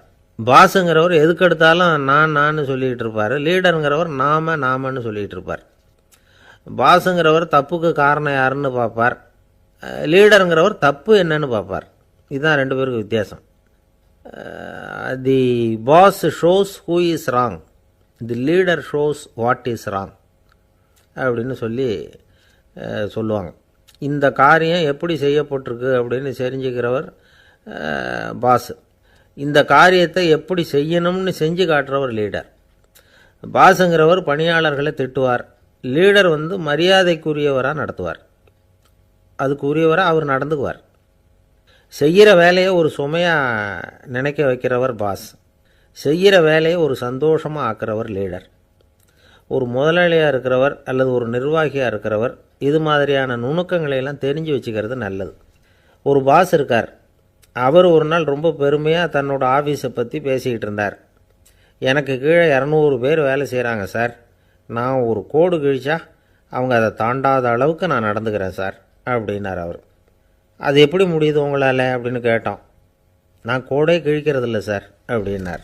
அரேபிய நாடு, அங்கே ஒரு ஆட்சி தலைவர், அரேபிய நாட்டு ஆட்சி பொறுப்பை ஏற்றுக்கிட்டவர். அவர் ஆட்சி பொறுப்பை ஏற்றுக்கிட்ட பிறகு ஒரு நாள் ஒரு தெருவில் நடந்து போய்கிட்டு இருந்தார். அவர் தோளில் ஒரு பெரிய துணி மூட்டை, அதை சுமந்துக்கிட்டு கடத்தெருவை நோக்கி அவர் போய்கிட்டு இருக்கிறார். வழியில் அவரை சந்தித்தார் உமர். அவர் கேட்டார், கலீஃபா அவர்களே, எங்கே புறப்பட்டுட்டீங்க அப்படின்னு கேட்டார். கலீஃபான்னா ஆட்சி தலைவர்னு அர்த்தம். இதுக்கு அவர் சொன்னார், நான் துணி வணிகம் செய்கிறவன், அதனால் துணி வியாபாரம் செய்கிறதுக்காக போயிட்டுருக்கிறேன்னார். நீங்கள் இப்போ இந்த நாட்டுக்கு ஆட்சி தலைவர், ஆட்சி பொறுப்பில் இருக்கிறீங்க, நீங்கள் வியாபாரம் செய்ய போட்டால் அரசு பணிகளை செய்கிறது யார் அப்படின்னு கேட்டார் அவர். நான் அரசு பணிகளை மட்டுமே செஞ்சுக்கிட்டு இருந்தா என் குடும்பத்தை காப்பாற்றுறது யார் அப்படின்னு கேட்டார் அவர். இப்படி கேட்டவர் யார் தெரியுமா? அவர் தான் அபூபக்கர், இறை தூதர் முகமது அவர்களுக்கு பிறகு கலீஃபாவாக தேர்ந்தெடுக்கப்பட்டவர். அப்போலாம் ஆட்சி தலைவர்களுக்கு சம்பளம்னு எதுவும் கிடையாது. இந்த பிரச்சனையை எப்படி தீர்க்கிறதுன்னு யோசனை பண்ணார் உமர். அபு உபைதா அவர்கள்கிட்ட அழைச்சிட்டு போனார். அவர் யாருன்னா, அவர் தான் பொது நிதி கருவூலத்தின் பொறுப்பாளர். அவர்கிட்ட பிரச்சனையை சொன்னார். இது மாதிரி ஆட்சி தலைவருக்கு பொது நிதியிலிருந்து ஊதியம் அளிக்க முடியுமான்னு கேட்டார். பொது நிதி விதிகளின்படி அதுக்கு சாத்தியம் இல்லைன்னு சொல்லிவிட்டார் அவர். சரி, வேற ஏதாவது வழி இருக்குதான்னு கேட்டார் உமர். அபு உபைதா கொஞ்சம் யோசனை பண்ணி பார்த்தார். அப்புறமா சொன்னார், மக்காவிலிருந்து மதீனாவுக்கு குடிபெயர்ந்து வந்த அகதிகளுக்கு நிதி உதவி அளிக்கிறதுக்கு விதிகளில் இடம் இருக்கு. அப்படி பார்த்தா அபூபக்கரும் அகதி தானே, அதனால் எல்லா அகதிகளுக்கும் கொடுக்கறது மாதிரியே அவருக்கும் ஒரு தொகை அளிக்கலாம்னார். கலீஃபா அபூபக்கருக்கு இந்த அகதி உதவி தொகையைத்தான் கொடுத்துட்டு வந்தாங்களாம். குடும்ப செலவுக்கு அது போதுமானதாக இல்லை. இருந்தாலும் கலீஃபாங்கிறதுக்காக மற்ற அகதிகளை விட அதிகமாக தொகையை பெற அவர் விரும்பலை. மார்பு பக்கம் கிழிஞ்சிருந்த ஒரு மேலாடையை தான் அவர் அணிஞ்சிருந்தார். அவருடைய துணைவியார் அஸ்மா, அவங்க ஒரு நாள் தேன் அருந்த ஆசையாக இருக்குன்னாங்களாம். நமக்கு கிடைக்கிற ஊதியம் குடும்ப செலவுக்கே போதுமானதா இல்லையே, இந்த நிலையில் தேன் வாங்கிறதுக்கு காசுக்கு நான் எங்கே போவேன்ருக்கார் அவர். கொஞ்ச நாள் கழித்து அவங்க ஒரு தொகையை அவர்கிட்ட கொடுத்து தேன் வாங்கிட்டு வர சொன்னாங்களாம். இவருக்கு ஆச்சரியம், ஏது இந்த பணம்னு கேட்டிருக்காரு. நீங்கள் தினமும் குடும்ப செலவுக்காக கொடுத்துக்கிட்டு வந்த பணத்தில் கொஞ்சம் கொஞ்சமாக மிச்சப்படுத்தி வச்சேன்னாங்களாம். அபூபக்கர் அந்த பணத்தை எடுத்துக்கிட்டு நேராக பொது நிதி கருவூல பொறுப்பாளர்கிட்ட போனார். இந்த பணத்தை பொது நிதியில் சேர்த்துருங்க, இது அதிகப்படியாக எனக்கு தரப்பட்டு வந்த ஊதியம், அடுத்த மாதத்துலேருந்து இந்த தொகையை குறைச்சிங்கன்னு வேற சொல்லிவிட்டாராம். பசியை தணிக்க தேவையான அளவு உணவு, ஒரு ஜோடி உடை, இதை தவிர கூடுதலாக மக்கள் பொது நிதியிலிருந்து வாங்கிக்கிறதுக்கு என் குடும்பத்தாருக்கு உரிமை இல்லை அப்படின்னு சொல்லி கண்டிப்பாக சொல்லிவிட்டாராம். அவர் வாங்கிட்டு வந்த அந்த குறைந்த ஊதியம் கூட அவர் மனசை உறுத்திக்கிட்டே இருந்தது. கடைசி நேரம் அவர் தம்முடைய மகள் ஆயிஷா அவர்கள் அழைச்சார். மகளே, இதுவரைக்கும் பொது நிதியிலிருந்து நான் வாங்கிட்டு வந்த தொகை என்னுடைய இதயத்தில் பாரமாக அழுத்திக்கிட்டு இருக்கு. என் தோட்டத்தை விற்று அதில் வர்ற பணத்திலிருந்து நான் இதுவரைக்கும் வாங்கிட்டு வந்த ஊதிய தொகையை கணக்கு போட்டு பொது நிதியில் சேர்த்துடு அப்படின்னாராம். பதவி ஏற்கிறதுக்கு முன்னாடி தன்கிட்ட இருந்ததை விட இப்போ கூடுதலாக என்ன சொத்து இருக்குன்னு பார்த்துருக்கார். ஒரு ஒட்டகம், ஒரு கோப்பை, ஒரு பணியாள். இதையும் அடுத்தபடியாக கலீஃபாவா வர்றவர்கிட்ட ஒப்படைச்சிருங்க அப்படின்னு விட்டாராம். அதே மாதிரி அடுத்து வந்த உமர்கிட்ட ஒப்படைச்சாங்க. அப்போ உமர் சொன்னாராம், அபூபக்கரே, இந்த முன்மாதிரியால் உங்களுக்கு பிறகு இந்த ஆட்சி பொறுப்பை ஏற்கிறவர்களை பெரும் நெருக்கடிக்கு ஆளாகி விட்டீங்க அப்படின்னு சொல்லி ரொம்ப கண் கலங்கினாராம். கடைசியாக அபூபக்கர் தன்னுடைய குடும்பத்தாருக்கு விட்டு சென்ற சொத்து ஒரு படுக்கை விரிப்பு, ஒரு போர்வை, அவ்வளவுதான். இது சிந்திக்க வேண்டிய ஒரு செய்தி. ஒரு ஊரில் ஒரு மன்னர் இருந்தாராம். அமைச்சர் அவர்கிட்ட சொன்னாராம், மன்னா, நம்ம ராஜ்யத்தில் இனிமே லஞ்ச ஊழலே இருக்காதுன்னாராம். ஆஹா, அப்படின்னா ஊழல் பேர் வழிகளையெல்லாம் நாடு கடத்தியாச்சா அப்படின்னு கேட்டிருக்காரு மன்னர். இதுக்கு அவர், அப்படி இல்லைங்க, இனிமே கொடுக்கறதுக்கு ஜனங்கள்கிட்ட பணமே இல்லை அப்படின்னாராம். இயேசுநாதர்கிட்ட ஒருத்தர் கேட்டாராம், இயேசுவே, என்னை எவ்வளவு நேசிக்கிறீர்கள் அப்படின்னு. அவர் தன்னுடைய இரு கைகளையும் அகல விரித்து இவ்வளவு என்று சொல்லி சிலுவையில் உயிர் நீத்தார் அப்படின்னு சொல்லுவாங்க. அதாவது அந்த நேசிப்புக்கு எல்லை கிடையாது, அதே போல் மன்னிப்புக்கும் எல்லை கிடையாது. இது இயேசுநாதர் சொல்லி கொடுத்த ஒரு பாடம். இயேசுனுடைய சீடர்களில் ஒருத்தன் பீட்டர், அவன் ஒரு நாள் இயேசுநாதர்கிட்ட கேட்டிருக்கான், இயேசுவே, நான் என்னுடைய தம்பிக்கிட்ட அடிக்கடி சண்டை போட்டுக்கிட்டு இருக்கிறேன், என்னுடைய சகோதரன் கூட. அவனை நான் எத்தனை தடவை மன்னிக்கிறது? ஏற்கனவே 7 தடவை அவனை மன்னிச்சுட்டேன் அப்படின்னு சொல்லியிருக்கிறான். அப்போது இயேசு சொன்னாராம், மன்னிக்கிறதுக்கு எத்தனை தடவைங்கிற கணக்கெல்லாம் கிடையாது. எத்தனை தடவை உன்னுடைய சகோதரன் உன்னை கோபப்படுத்துகிறானோ அத்தனை தடவை நீ மன்னிக்கிறதுக்கும் தயாராக இருக்கணும், அதுதான் அப்படின்னு சொன்னாராம். அப்போ இவனுக்கு ஒன்றும் புரியல, இது என்ன அவன் தப்பு பண்ணிக்கிட்டே இருப்பான், நாம் மன்னிச்சுக்கிட்டே இருக்கிறதா அப்படிங்கிறது மாதிரி குழப்பமாக இருந்திருக்கிறான். அப்போது இயேசுநாதர் தன்னுடைய சீடன் பீட்டர்கிட்ட ஒரு கதை சொன்னாராம். அந்த கதை இன்றைக்கு நாம் எல்லாரும் சிந்தித்து பார்க்க வேண்டிய ஒரு கதை. அதாவது மன்னிப்பை விரும்புகிறவர்கள் மன்னிக்கவும் தயாராக இருக்க வேண்டும் அப்படிங்கிறது தான் அந்த கதையினுடைய தத்துவம். அந்த ஏசுநாதர் சொன்ன கதை என்னென்னா, ஒரு மன்னர் இருந்தார். அவர் ஒரு நாள் அரண்மனையில் உட்காந்து கணக்கு வழக்குகள்லாம் பார்த்துக்கிட்டு இருந்தார். நம்ம அரண்மனையிலேருந்து யார் யார் அரசாங்க கடன் வாங்கியிருக்கிறாங்க, யார் யார் திருப்பி செலுத்தியிருக்கிறாங்க அப்படிங்கிற விவரத்தையெல்லாம் பார்த்துக்கிட்டு இருந்தார். அப்போ தான் புரிஞ்சுது, அந்த அரண்மனையில் வேலை செய்கிற ஒருத்தனே அரசாங்க கடன் வாங்கியிருக்கிறான். எவ்வளவு? 10,000 பொற்காசுகள் வாங்கியிருக்கான் கடன். இந்த 10,000 பொற்காசுகளை திருப்பி செலுத்தலை அரசாங்கத்துக்கு. இது மன்னர் கவனத்துக்கு வந்தது. உடனே நம்ம அரண்மனையில் இருக்கிறவனே அரசு கடன் வாங்கி திருப்பி செலுத்தாமல் இருக்கான், அவனை கூப்பிட்டு வாங்கன்னு சொல்லி கூப்பிட்டுட்டு வந்தாங்களாம். விசாரிச்சிருக்கிறாங்க, என்னப்பா நீ எவ்வளோ ஒன்று? ஆமாங்க 10,000 பொற்காசுகள் வாங்கியிருக்கிறேன், இன்னும் திருப்பி கட்டலைன்றிருக்கான். உடனே அவர் மன்னர் சொல்லியிருக்கிறார், நம்ம சட்டத்திட்டப்படி நீ உடனே பணத்தை திருப்பி கட்டிடு.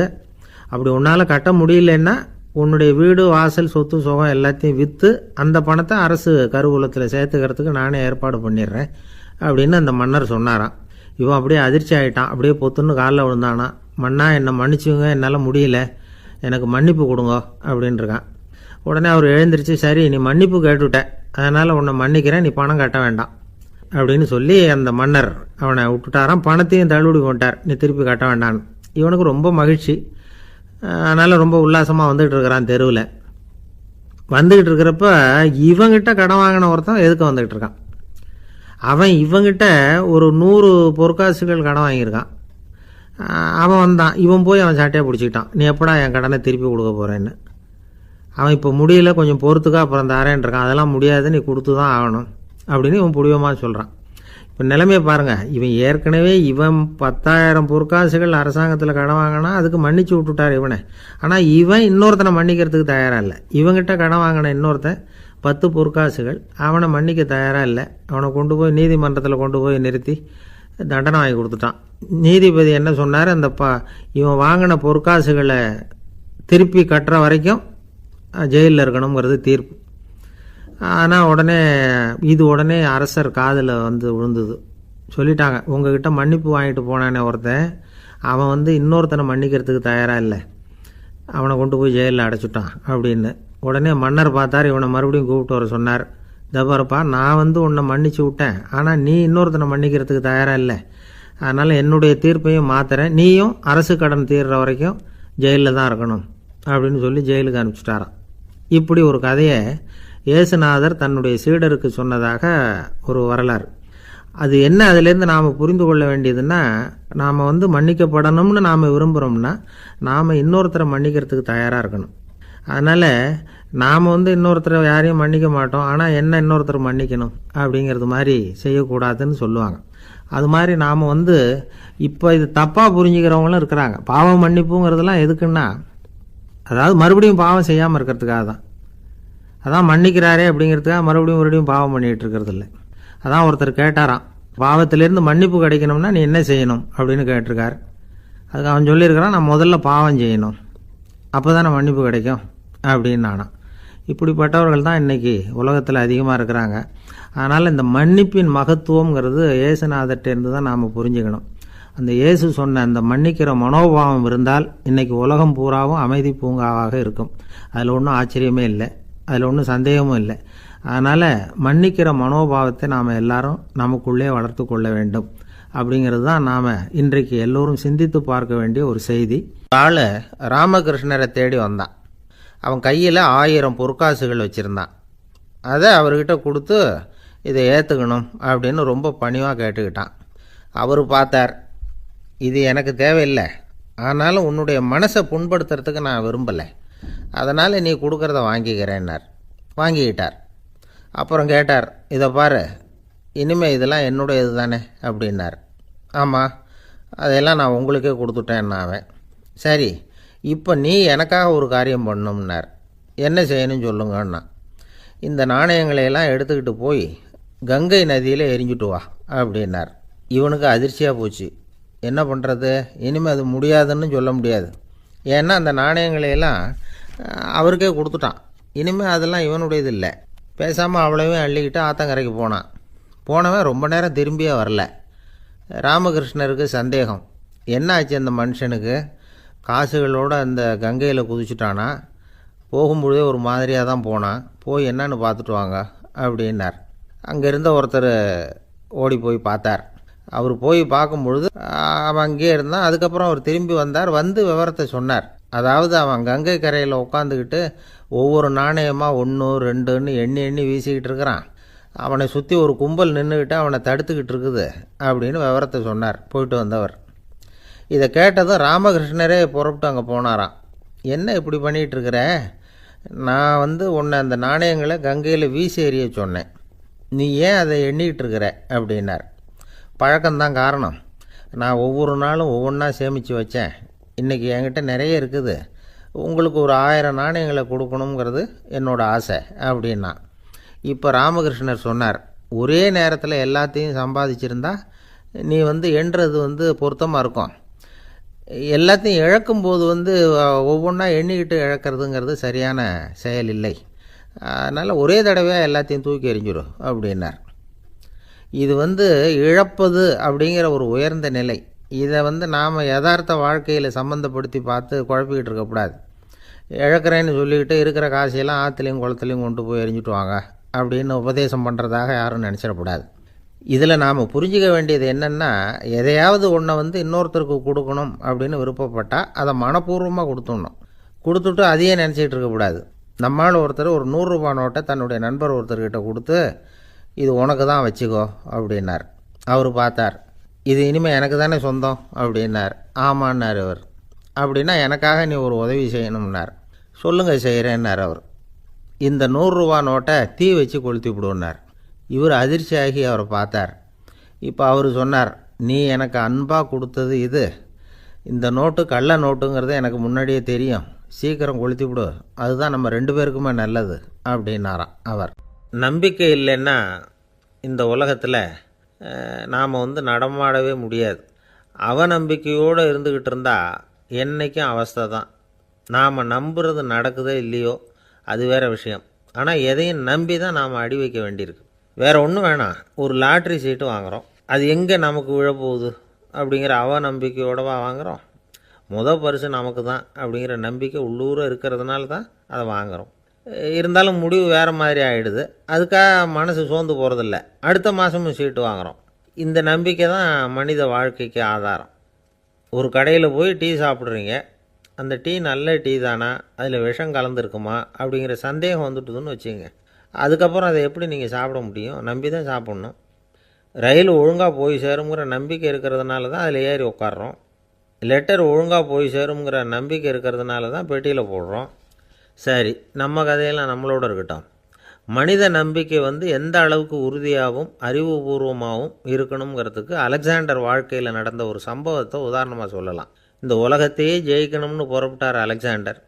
ஒரு கட்டத்தில் அவர் சிட்னஸ் நதி கரைக்கு சேர்ந்தார். அந்த சமயத்தில் அவருக்கு கடுமையான நோய் வந்துட்டுது.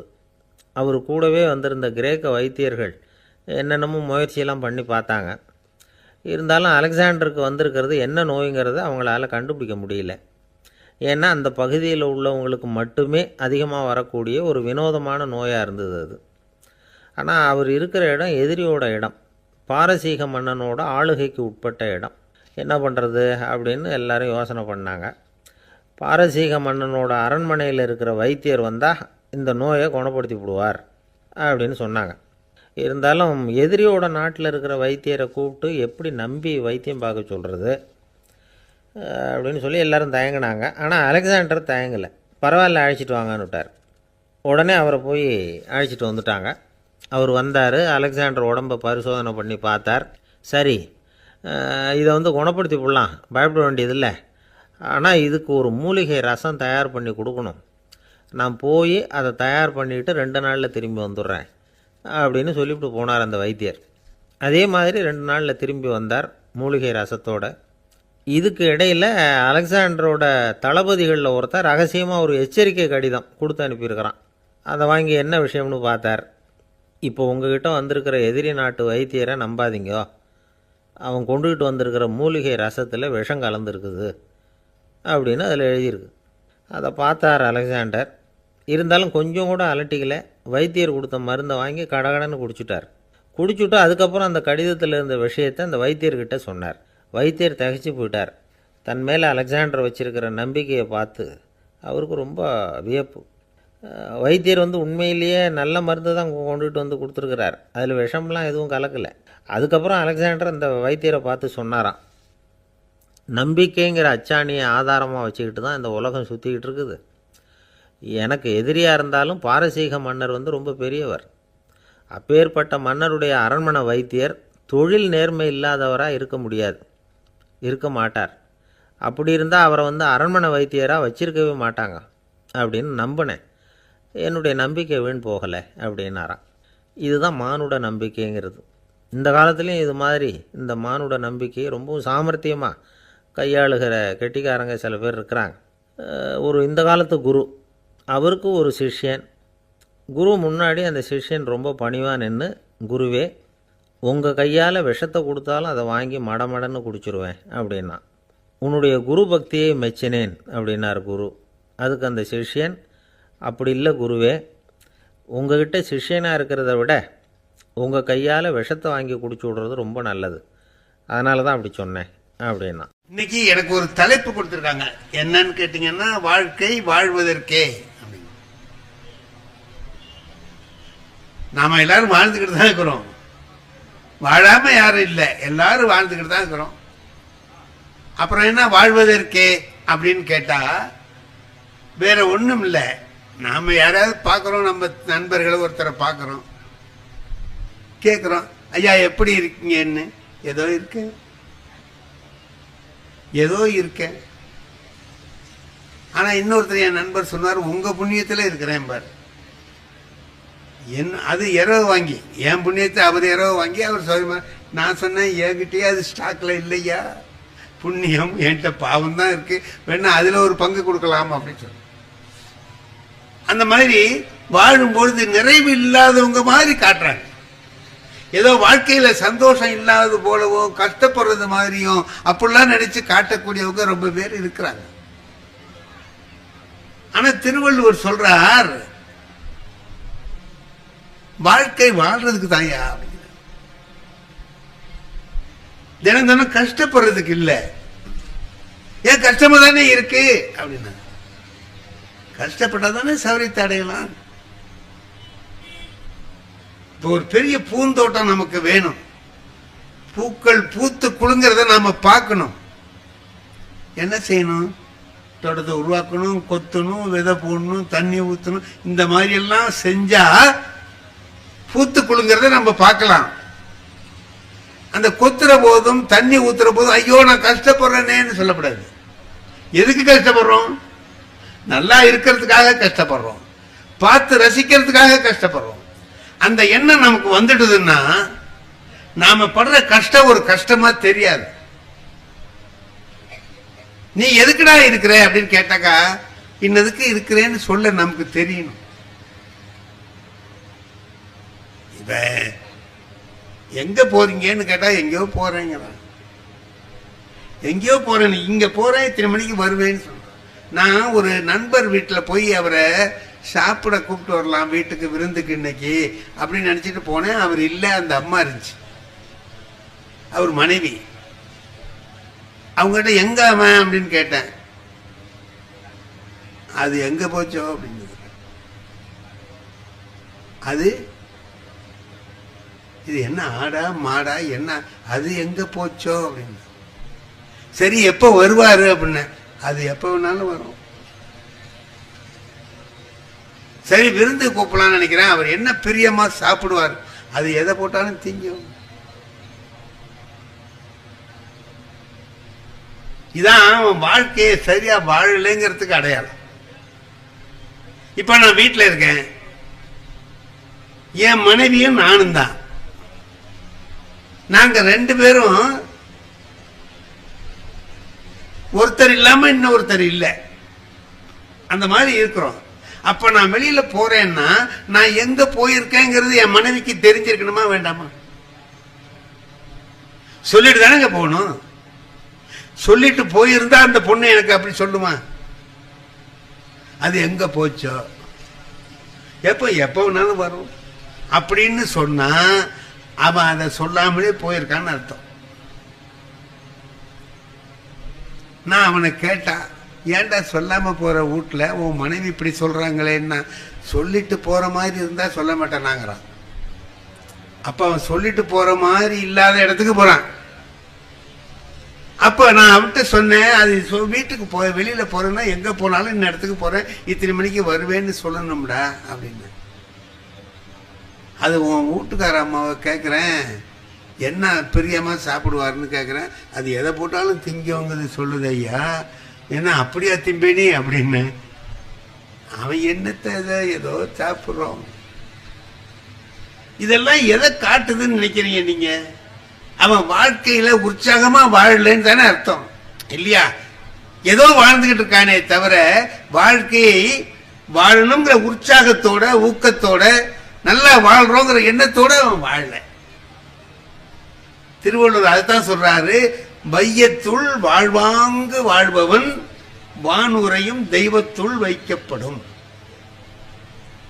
வாழ வேண்டிய முறைப்படி வாழ்றவன். வாழ வேண்டிய முறைப்படினா யாரு வாழ வேண்டிய முறைப்படி வாழ்றவன் யார்?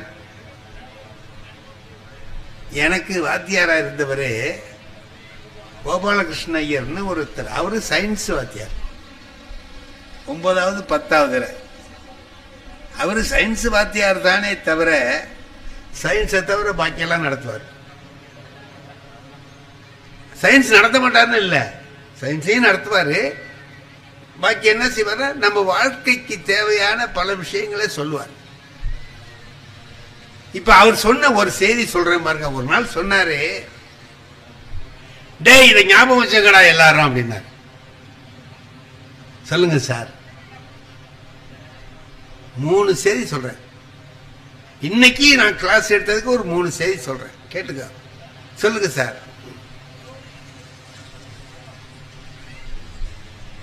அம்மாவுக்கு செலவுக்கு பணம் கொடுக்காத. எப்படி பாருங்க, முதல் செய்தி அம்மாவுக்கு செலவுக்கு பணம் கொடுக்காத. 2வது செய்தி நட்ட வயலுக்கு வேலி போடாத. நட்ட வயலுக்கு வேலி போடாத. 3வது தெரிஞ்ச கேள்விக்கு பதில் எழுதாதேன்னு. என்னடா இது, உருப்படாம போறதுக்கு உள்ள வழியா சொல்றது மாதிரி இருக்கே அப்படின்னுட்டு நாங்க ஒரு 4 பேர் கேட்டோம். என்ன சார் இதெல்லாம் வீணா போறதுக்கு உள்ளடா, நல்லா இருக்கிறதுக்கு தான் சொல்றேன். என்ன, நட்ட வயலுக்கு வேலி போடாதேன்னு சொன்னேன். அப்படின்னா என்ன அர்த்தம் தெரியுமா? வேலியை போட்டுட்டு அப்புறம் நடுன்னு அர்த்தம். நீ நட்டுட்டு அப்புறம் வேலி போடலான்னு நினைச்சீங்கன்னா அதுக்குள்ள ஆடு மாடு மேய்ஞ்சிட்டு போயிடும். நட்ட வயலுக்கு வேலி போடாத, வேலி போட்டுட்டு நடு. இதான் முதல் செய்தி. 2வது அம்மாவுக்கு செலவுக்கு பணம் கொடுக்காதேன்னு.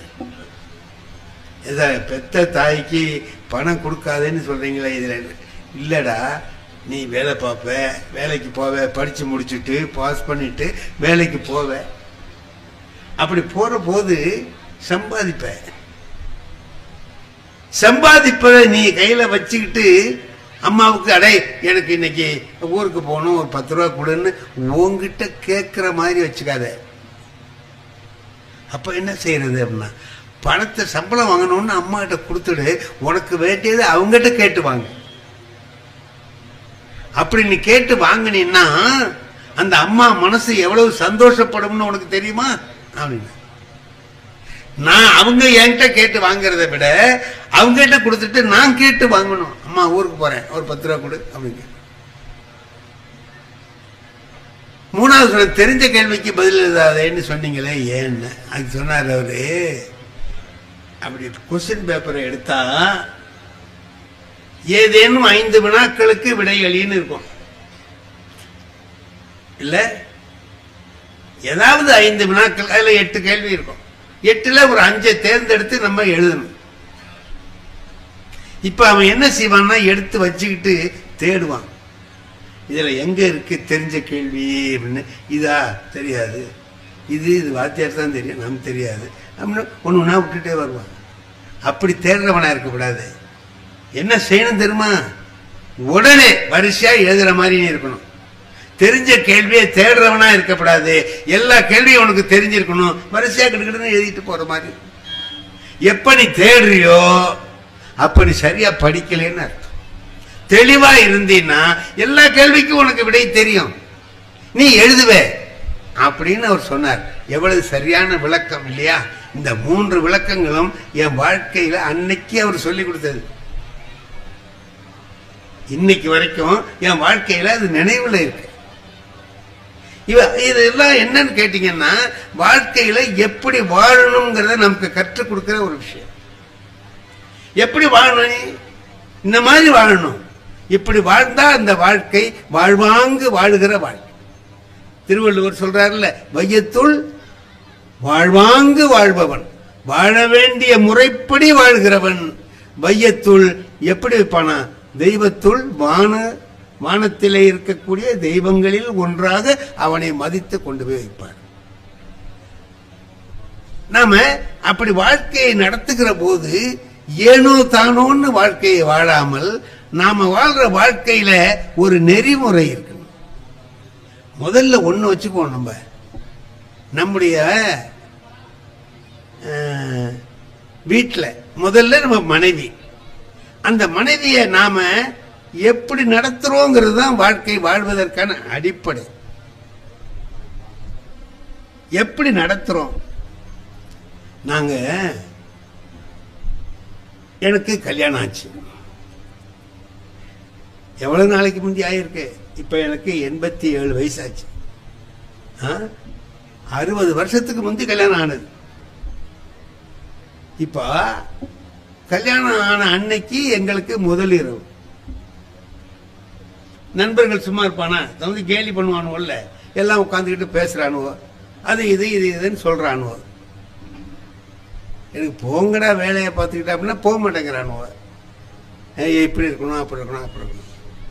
அதுல எந்த பயலுக்கும் இன்னும் கல்யாணம் ஆகல. அவன்லாம் எனக்கு யோசனை சொல்றான். கடைசியில ஒருத்தர் சொன்னான், அருமையான யோசனை சொன்னான். என்ன சொன்னான் தெரியுமா?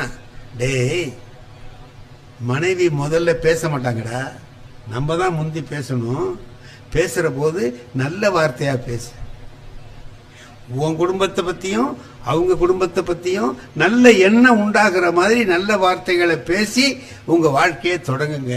இது நல்லா இருக்குல்ல, நல்ல செய்தி சொல்லியிருக்கானே அப்படின்ட்டு நான் அதுக்கு டயலாக் எல்லாம் தயார் பண்ணிக்கிட்டு போறேன். அதுக்கு அவசியமே இல்லை. என் மனைவியே முதல்ல பேசினாங்க. என்ன பேசினா தெரியுமா? நான் எவ்வளவோ பொம்பளைங்களை பார்த்துருக்கேன், ஆனா உங்க அம்மா மாதிரி ஒரு ராட்சசி உலகத்திலேயே இல்லைன்னா. இன்னைக்கு தான் வந்திருக்கா. எனக்கு நான் 25 வருஷமா எங்க அம்மாவை பார்த்துட்டு இருக்கேன். எனக்கு எங்க அம்மாவை பத்தி அவ சொல்றா, உங்க அம்மா மாதிரி ஒரு ராட்சசி உலகத்திலேயே இல்லை. நான் என்னங்க பண்றது? மனசுல ஆத்திரம் கொந்தளிக்குதா இல்லையா? என்னடா இன்னைக்கு தான் வந்திருக்கேன், என்ன எங்க அம்மா யாரு, என்ன அவங்க குணம் என்ன உனக்கு ஒன்றும் தெரியாது, தெரியாமலே அம்மாவை ராட்சசின்னு நீ சொல்றீங்க. என்ன கோபம் வருது, ஓங்கி ஒரு அறை விட்டு வெட்டலாமா அப்படின்னு புத்தி வருது. அப்புறமா பார்த்தா அதுக்காக வந்த வேலையை பார்க்கணுமே தவிர அதை விட்டுட்டு வேற வேலை பார்க்கக்கூடாது அப்படின்னு நான் சொன்னேன். நீ சொல்றது கரெக்ட் தான், நானும் கவனிச்சுக்கிட்டு தான் இருக்கேன். மறுநாள் காலையில எங்க அம்மா கிட்ட சொன்னேன், உன்னை பத்தி என் பொண்டாட்டி இப்படி சொன்ன அம்மா. இதுக்கு எங்க அம்மாவுக்கு ஆத்திரம் வரணுமா இல்லையா, கோபம் வரணுமா இல்லையா? அவ சொன்னது கிடக்கட்டும், நீ என்ன செஞ்சேன்னா நான் அனுசரிச்சு போயிட்டோம்மான்னு. அதான்டா வாழ்க்கை,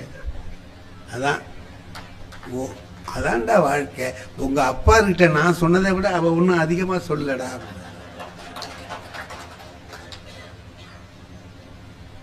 ஓ, தொடர்ந்து வந்துட்டு இருக்குதா இந்த விஷயம்?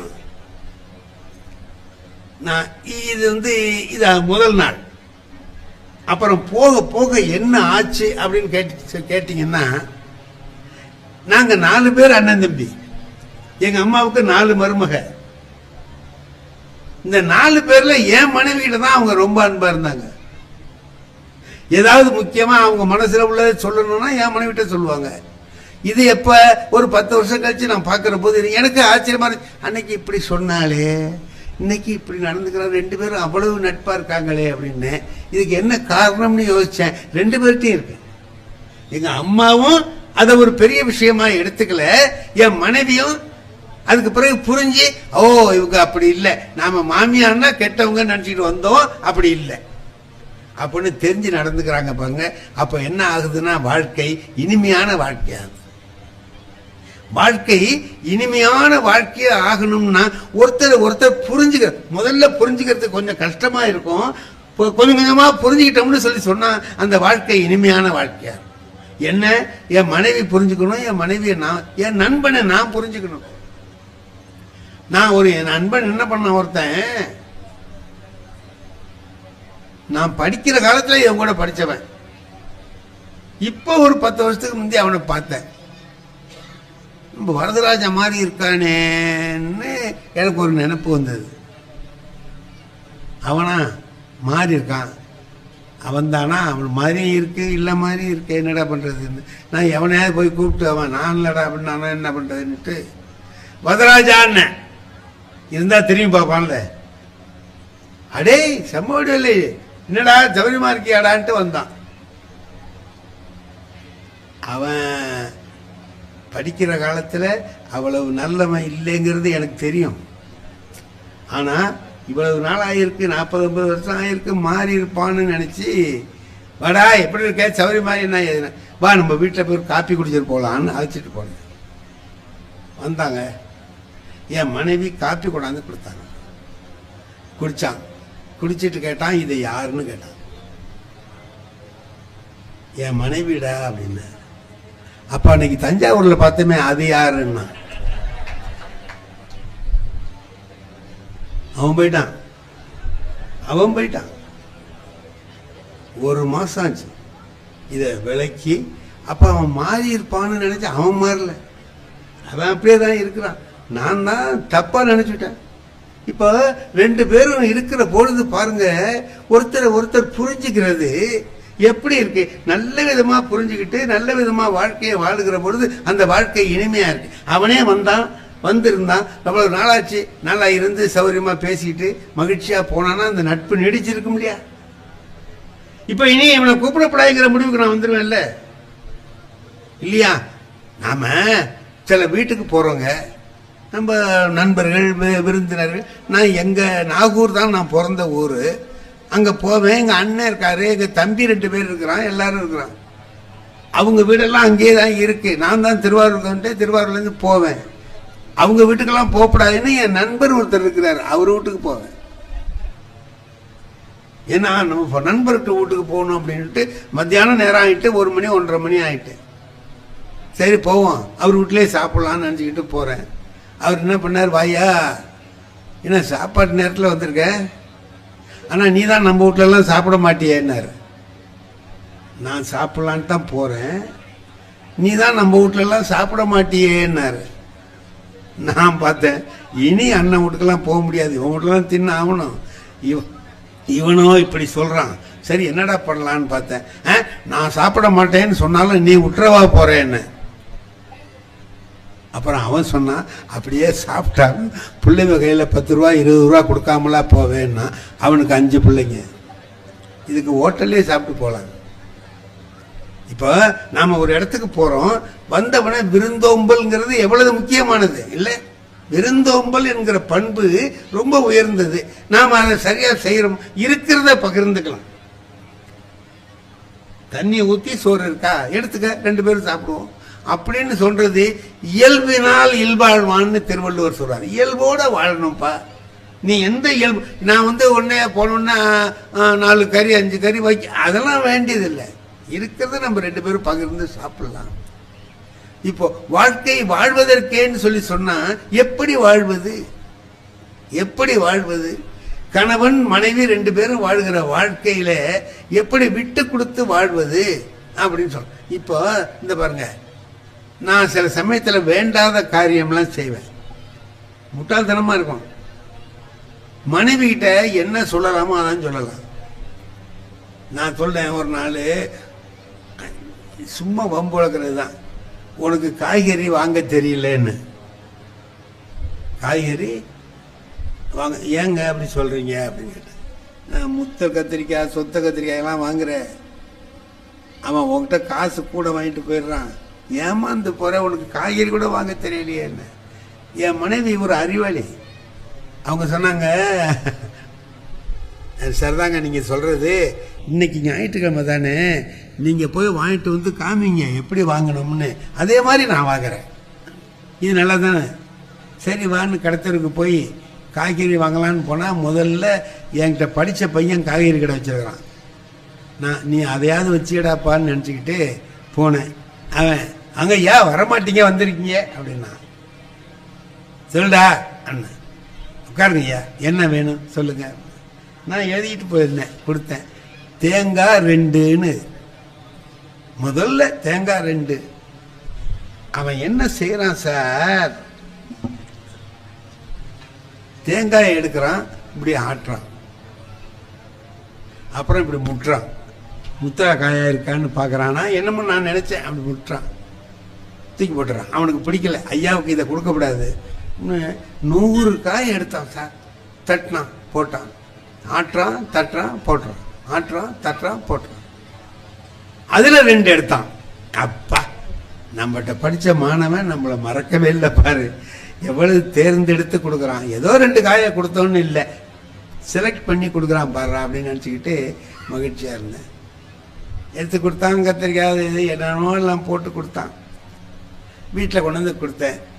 முதல்ல சட்னி அரைக்கிறதுக்கு என் மனைவி ஒரு தேங்காய் எடுத்து உடைச்சி அந்த மூடி 2ஐயும் எடுத்துக்கிட்டு அப்படி வந்தாங்க என்கிட்ட. இது வரைக்கும் நீங்கள் வாங்கிட்டு வந்த தேங்காய் நான் சட்னி அரைக்க தானே வாங்கிட்டு வர சொன்னேன், வழிச்சு சாப்பிடலாம் போல இருக்கு. இளநியில நல்ல இளநியா இருக்கு. இளநீ வாங்கினா கூட இவ்வளவு பக்குவமா இருக்காது, நீங்க வாங்கினது ரொம்ப பக்குவமான இளநியா இருக்கு. நான் தேங்காய் தானேங்க உங்களை வாங்கிட்டு வர சொன்னேன். சே, இந்த பையன் நம்மளை ஏமாத்திட்டானேன்னு வருத்தமா உட்கார்ந்துருந்தாங்க. கொஞ்ச நேரம் கழிச்சு வந்து என் மனைவி சொல்றாங்க, வருத்தப்படாதீங்க, ஏமாந்துட்டேமேன்னு வருத்தப்படாதீங்க, தேங்காயை இலசா வாங்கினாலும் கத்திரிக்காய் வெண்டைக்காயெல்லாம் நல்ல முத்தலா தான் வாங்கியிருக்கீங்க. என்ன அர்த்தம், உனக்கு தேங்காய் வாங்கவும் தெரியல, கத்திரிக்காய் வெண்டைக்காய் வாங்கவும் தெரியல, நீ வந்து என்ன குறை சொல்ற, எனக்கு தெரியலேன்னு சொல்ற அப்படிங்கிற கேள்விய ஒரு சின்ன வாக்கியத்துல சொல்றாங்க. இதாங்க வாழ்க்கையில என்னன்னு கேட்டீங்கன்னா, அவங்க அப்படி பேசுற போது நம்ம கோபிச்சுக்காம அவங்க சொல்றத ரசிக்க கத்துக்கிட்டோம்னு வைங்க. மனைவி சொல்றத ரசிச்சு, சார் நீங்க எல்லாம் நினைச்சீங்கன்னா கோவப்படுவீங்க. ஒரு நாள் அதிகாலையில நான் வெளியூர் புறப்படுறேன், 4 மணிக்கெல்லாம் போகணும், பஸ்ஸை பிடிச்சி நான் எங்கேயோ போகணும். எங்க வீட்டுல நான் என் மனைவிக்கு வேலை கொடுக்க மாட்டேன், நானே எல்லா வேலையும் பார்த்துக்குவேன். எடுத்து வைக்கிற துணிமணி எடுத்து வைக்கிறது கொள்றது எல்லாம், வெந்நீர் போடுறதுலேருந்து எல்லாம் நான் போட்டு குளிச்சுட்டு போகும்போது மனைவியை எழுப்பி விட்டு கதவு தாப்பு போட்டுக்கன்னு சொல்லிட்டு போறேன். இதான் போற வழியிலேயே காப்பி குடிச்சிட்டு போயிடுவேன். ஒரு நாள் புறப்படுறேங்க, மணி 4 மணி. என் மனைவி எப்படி எழுந்து வந்தாங்க என்னன்னு தெரியாது, காப்பி ஆத்துறாங்க. எனக்கு இது நடக்காதே, என்னடா இன்னைக்கு இப்படி ஆச்சரியமா நடக்குது அப்படின்னுட்டு நான் கேட்டேன், என்ன இது காப்பி போடுற? ஆமாங்க, நேத்தி அடுத்த வீட்டுக்காரர்கிட்ட பேசிட்டு இருக்கிற சொன்னீங்களே விடிய காலம் புறப்பட்டு போகணும்னு, குளிர் காலமா இருக்கே, கொஞ்சம் சூடாக காப்பி போட்டு கொடுத்தா சௌகரியமா இருக்கும்னு நேத்தி பாலில் கொஞ்சம் எடுத்து வச்சிருந்தேன், அதில் காப்பி போட்டு கொடுத்தேன். நான் சரி இன்னும் ஆத்துறேன். எங்க வீட்டில் ஒரு நாய் வளர்த்துட்டு, அந்த நாய் எப்படின்னு கேட்டீங்கன்னா, நான் எது சாப்பிட்டாலும் அதுக்கு பொறுக்காது, வாழ் வாழ் வாழ்ந்து கத்தும். நான் காப்பி குடிக்கிறத பார்த்த உடனே கத்துது, லொல்லு லொல்லு லொல்லு லொல்லு கத்துது. நான் என் மனைவிட்ட கேட்டேன், நாய் கத்துது, இந்த பால் மிச்சம் வச்சிருக்கியே அதை எடுத்து வேணா இந்த நாய்க்கு கொஞ்சம் ஊத்துட்டுமான்னு கேட்டேன். உள்ளாரேந்து என் மனைவி சொன்னாங்க, ஊத்தி விடாதீங்க, நாய்க்கெல்லாம் பழைய பால் கொடுத்தா வயிற்றுக்கு ஆகாதுன்னா. நான் கேட்டேன், என்ன நாய்க்கு கூட ஆகாததையா எனக்கு கொடுத்த? என்ன நாய் வேற நீங்க வேற? நாய் வேற, நீங்க வேற. அதுக்கு சிலது ஆகும், சிலது ஆகாது. உங்களுக்கு சிலது ஆகும். இதையும் அதை எதுக்கு கம்பேர் பண்ணணும்? வேண்டாம், விட்டுடுங்க. இப்ப இதை கேட்ட கோபப்படுறதுனாலும் கோபப்படலாம், அதையே நல்லா பேசுறியன்னு நினைச்சு மகிழ்ச்சி அடைகிறதுனாலும் அடையலாம். இது ரெண்டும் நம்ம கையில இருக்கு இல்லையா? நீ என்ன நீ அப்படியா சொன்னேன், கோவப்படலாம். இந்த பாருங்க, காலையில் புறப்புறோம், வெளியில புறப்புறோம், நல்லா யோசனை பண்ணி பாருங்க. தேங்காய் எண்ணெய் தடவி தலை சீவணும், தேடி பார்க்குறோம் காணும். இப்படி பார்க்குறோம் தேங்காய் எண்ணெய் காணும். இங்கே வச்சுருந்த தேங்காய் எண்ணெய் கத்துவோம். நம்ம ஆஃபீஸுக்கு போகிற அவசரத்தில் இங்கே வச்சுருந்த தேங்காய் எண்ணெயை காணணும். அங்கே தான் இருக்கவங்க என்னாங்க தெரியலையா அவங்களுக்குன்ட்டு அவங்க நமக்காக தான் சமைச்சிட்டு இருக்காங்க, கத்துறாங்க. கிடுக்குன்னு வேகமா போய் ஏதாவது சொல்லலான்ட்டு போனா வழியிலேயே தேங்காய் எண்ணெய் கிண்ணம் இருக்கு, கால் பட்டு ஊத்துது. கேப்டன் டொப்பேர்னு போய் அது எட்டி போய் ஊத்து. இப்ப என்ன செய்யலாம்னு கேளுங்க, நீங்களே நினைச்சு பாருங்க. ரெண்டு வகையா நம்முடைய கோபத்தை ரியாக்ட் பண்ணலாம் இல்லையா? ரெண்டு வகையா வெளிப்படுத்தலாம். ஒன்னு, அறிவு இருக்கா பாதையில வச்சிருக்கியேன்னு கேட்கலாம்ல, அது கேட்கலாம். இப்ப உள்ள இருந்து என்ன பதில் வரும்? வழியில தானே இருந்தது, கண்ணு உங்களுக்கு தெரியலையான்னு கேட்டேன். உன் கண்ணு முன்னாடி இருக்கா பின்னாடி இருக்கான்னு கேட்டாங்கன்னா என்ன பண்ணுவது?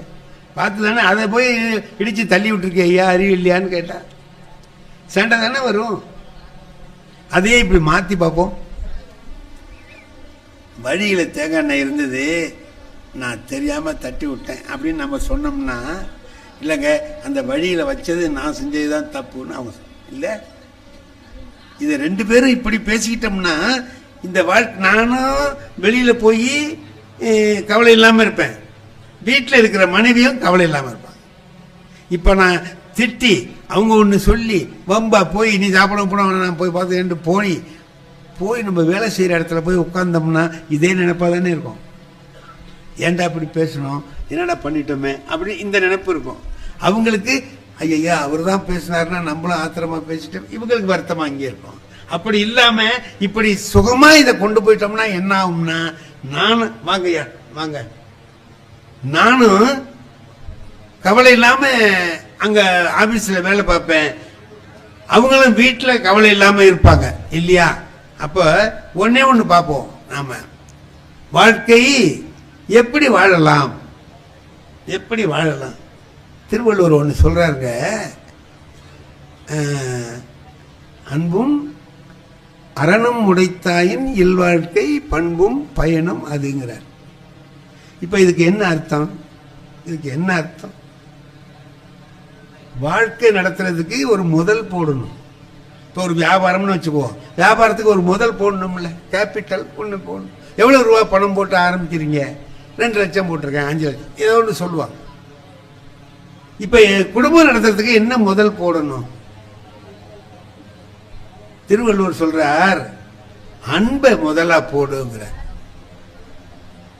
அன்பை வச்சுக்கோ. ஏன் அன்பு என்னத்துக்கு? என்ன ஒண்ணு இல்ல, அன்பு இருந்தா குற்றம் தெரியாதுடா. அன்பு இருந்ததுன்னா இன்னொருத்தர் செய்யறதுல குற்றம் காணுகிற மனசு வராது, அதுல என்ன நல்லது இருக்குன்னு பாக்குற புத்தி வரும்.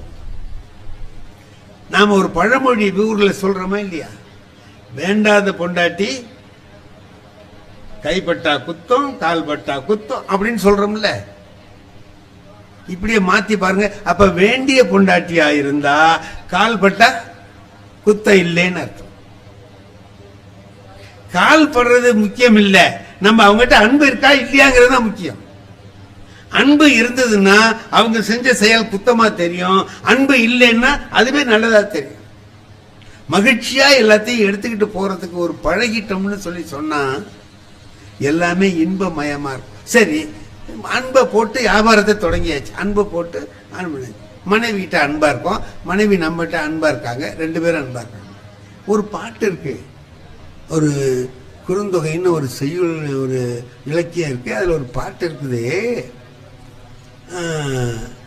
ஒருத்தன் காதலிக்கிற போது என்ன பண்றான், மனைவியோட காதலியோட பேசிட்டு இருக்கிறான். அப்ப அவ என்ன பண்றா, ஒரு வெத்தலை பாக்கு கொடுக்குறான், இது மாதிரி அதுக்குள்ளார வேப்பங்கொட்டையை வச்சு கொடுத்துடுறான். வேப்பங்கொட்டை தானே இருக்கு, அதை வாங்கி தின்னுட்டு அவன் சொல்றான், சே என்ன இனிமையா இருக்குங்கிறான். வேப்பங்கொட்டை இனிமையாவா இருக்கும்? வேம்பின் பைங்காய் என் தோழி தரினே தேம்பூம் கட்டி என்று, தேன் மாதிரி இருக்கு, அது மாதிரி இருக்கு, இது மாதிரி இருக்கு, இனிமையா என்னென்ன இருக்கோ எல்லாம் இருக்கு அப்படின்னு சொல்லி சொன்னேன். எப்போ? காதலிக்கிற போது. இப்போ பாரி பரம்பின் பனிச்சுனை தண்ணீர், பாரியோட பரம்பு மலையில சுனை இருக்கு, அந்த சுனையோட தண்ணி ஜுளீர்னு இருக்கும், சுவையா இருக்கும். அதை எல்லாரும் எடுத்துட்டு போவாங்க, சமைக்கிறதுக்கு சாப்பிட்றதுக்கு எல்லாத்துக்கும் எடுத்துட்டு போவாங்க. சாதாரணமாவே வெயில் காலத்துல போய் அதுல கையை வச்சுக்கினாலே ஜில்லுங்கும். தை மாசத்துல எப்படி இருக்கும்? தை மாசத்துல தரையெல்லாம் குளிருமா.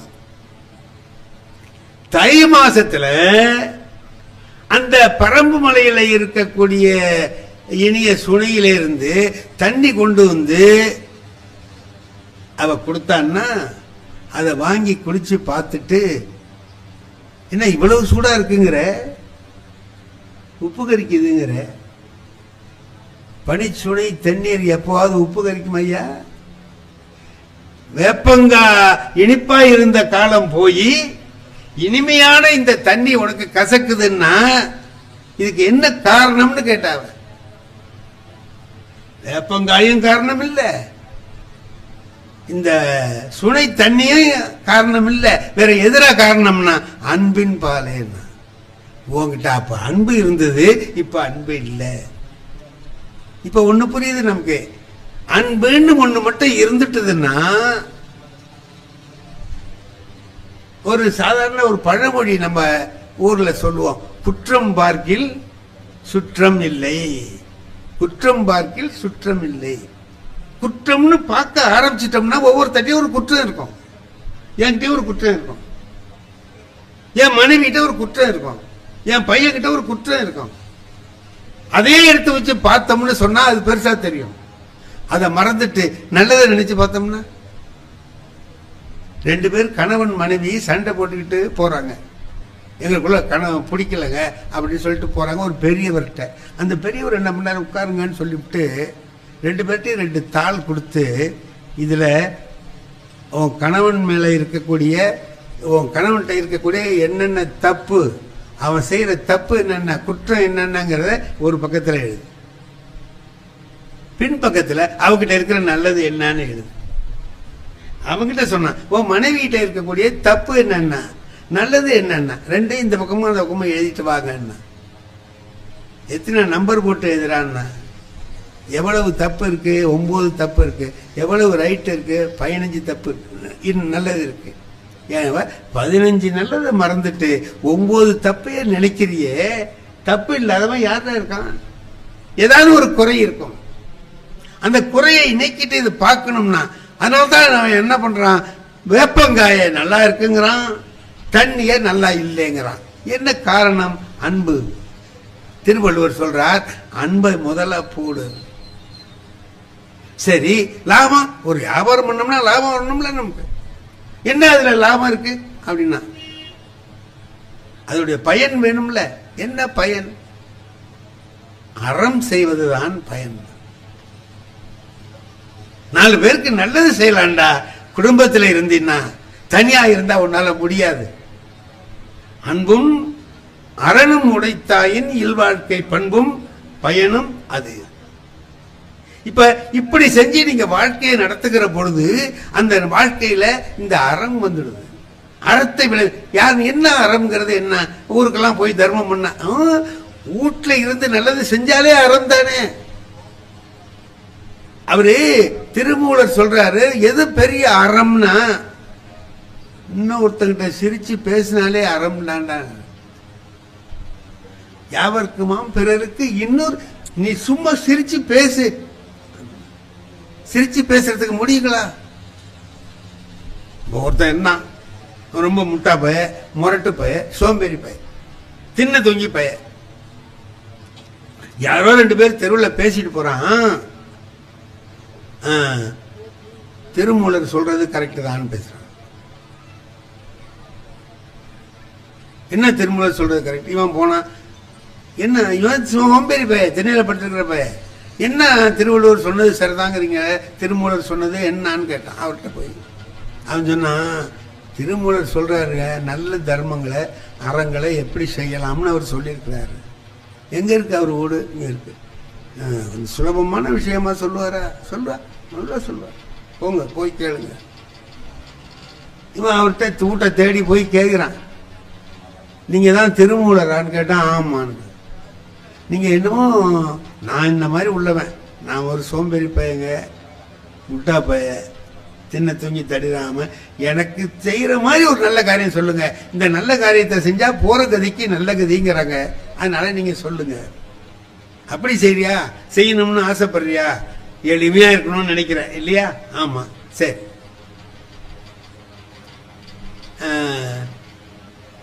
உங்க தெருவில் போற வழியில வில்வ மரம் இருக்கா? இருக்கு. அதுல ஏறி 4 வில்வ தழைய பறிச்சு பக்கத்துல எங்கேயாவது சிவலிங்கம் இருக்கும், அது தலையில போட்டுட்டு போ. அதுவே தர்மம் தாண்டா. யாவருக்குமாம் இறைவருக்கு ஒரு பச்சை சும்மா ஒரு இலையை கொண்டு போட்டுட்டு போலாமேப்பா அப்படின்னாரு. அவன் சொன்னான், இந்த மாதிரிலாம் சொல்லக்கூடாது. மரத்துல ஏறணும், இலைய பறிக்கணும், எங்கடா சிவலிங்கம் இருக்குன்னு பார்க்கணும். இதெல்லாம் நான் சொன்னேன், சுலபமா சொல்லியான்னு சொன்னேன். நீ என்னையா இப்படி சொல்ற அப்படின்னு. அது பண்ணால முடியாதுங்கிறியா, இன்னும் கொஞ்சம் சுலபமா சொல்லட்டுமா அப்படின்னார். என்ன அப்படின்னா, இப்ப ஒரு நல்ல சௌரியம் ஆயிட்டு பார்த்தீங்களா, யாரும் போக முடியாது.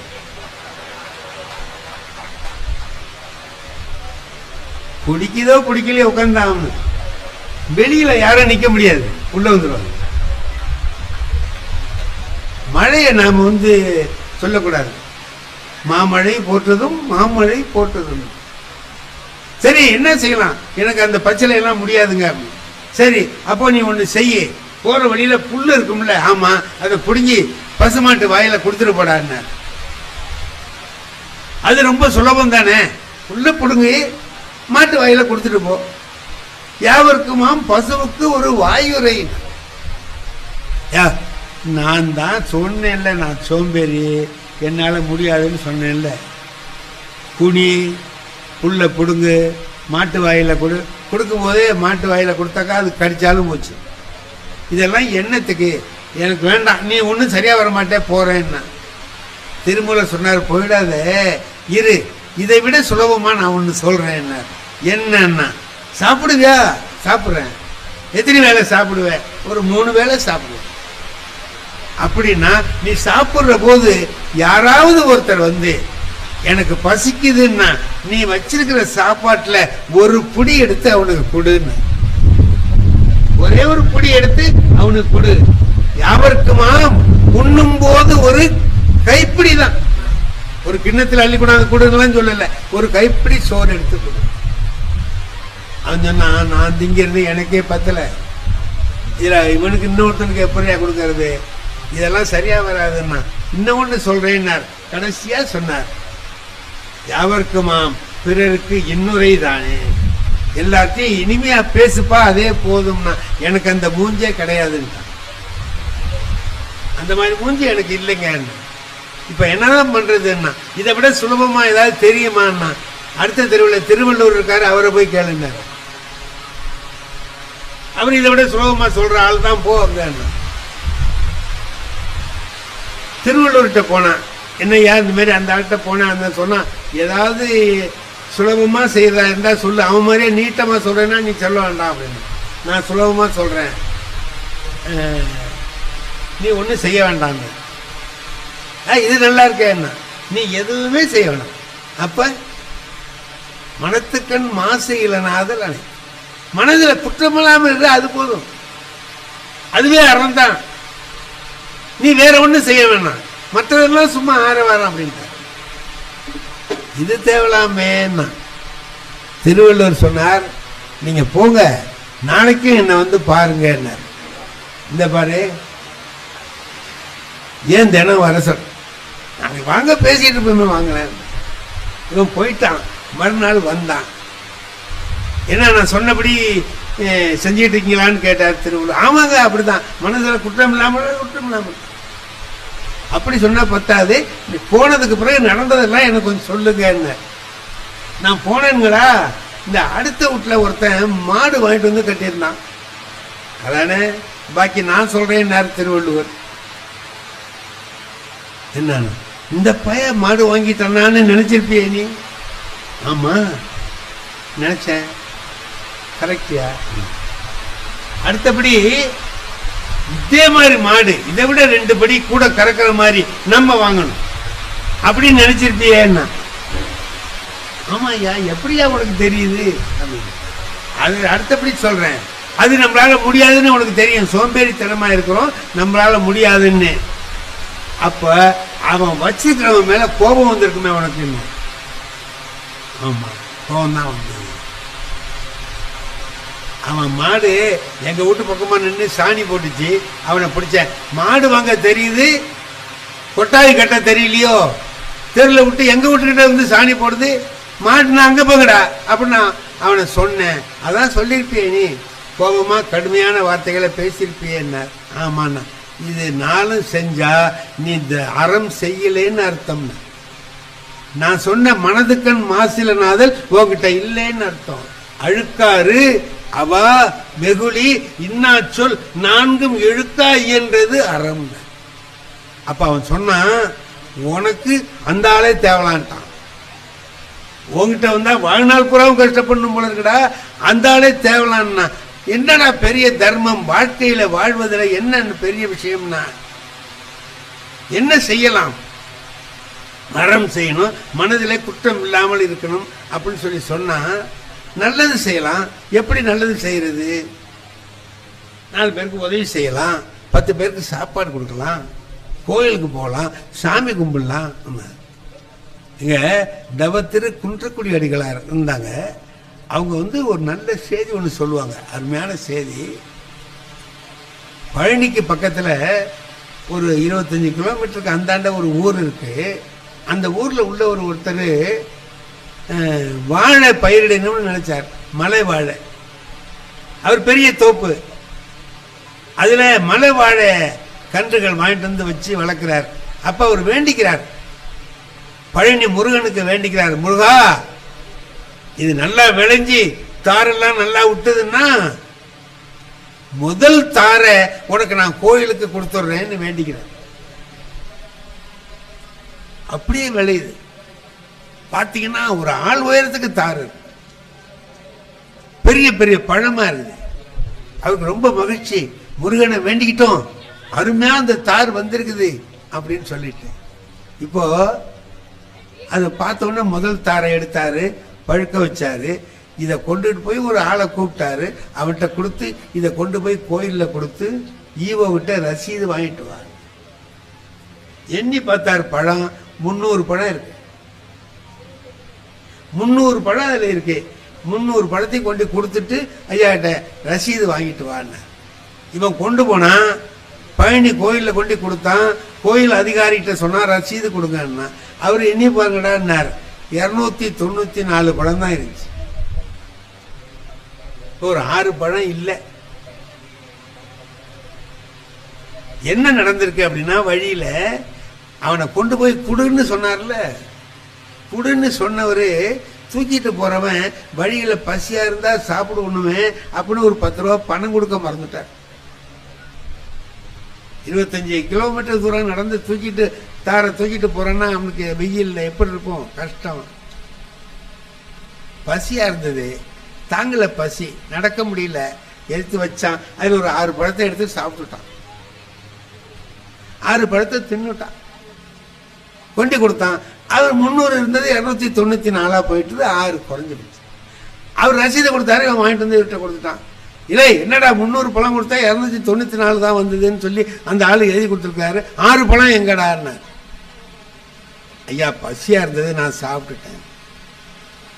ஏண்டா சாமிக்கு கொடுத்தது நீ திங்கலாமடா, அறிவில்லை உனக்கு நாய அப்படின்ட்டு அடி சவுக்கு எடுத்துக்கிட்டு அடிச்சு தூக்கி போட்டு இவனை கட்டி போட்டுக்கடா இங்கே கொள்ளையிலன்னு சொல்லிட்டாரு. பண்ணையார் பெருசா கட்டி போட்டான். ராத்திரி படுக்கிறார், தூக்கத்துல கனவு வருது, முருகன் வர்றார்.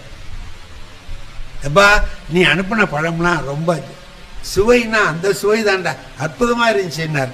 நல்லா இருந்துச்சுங்களா அப்படின்னா, நல்லா இருந்துச்சு, நான் தான் கொடுத்து அனுப்பினேன் அப்படின்னா. 6 பழம்னாலும் 6 அருமை.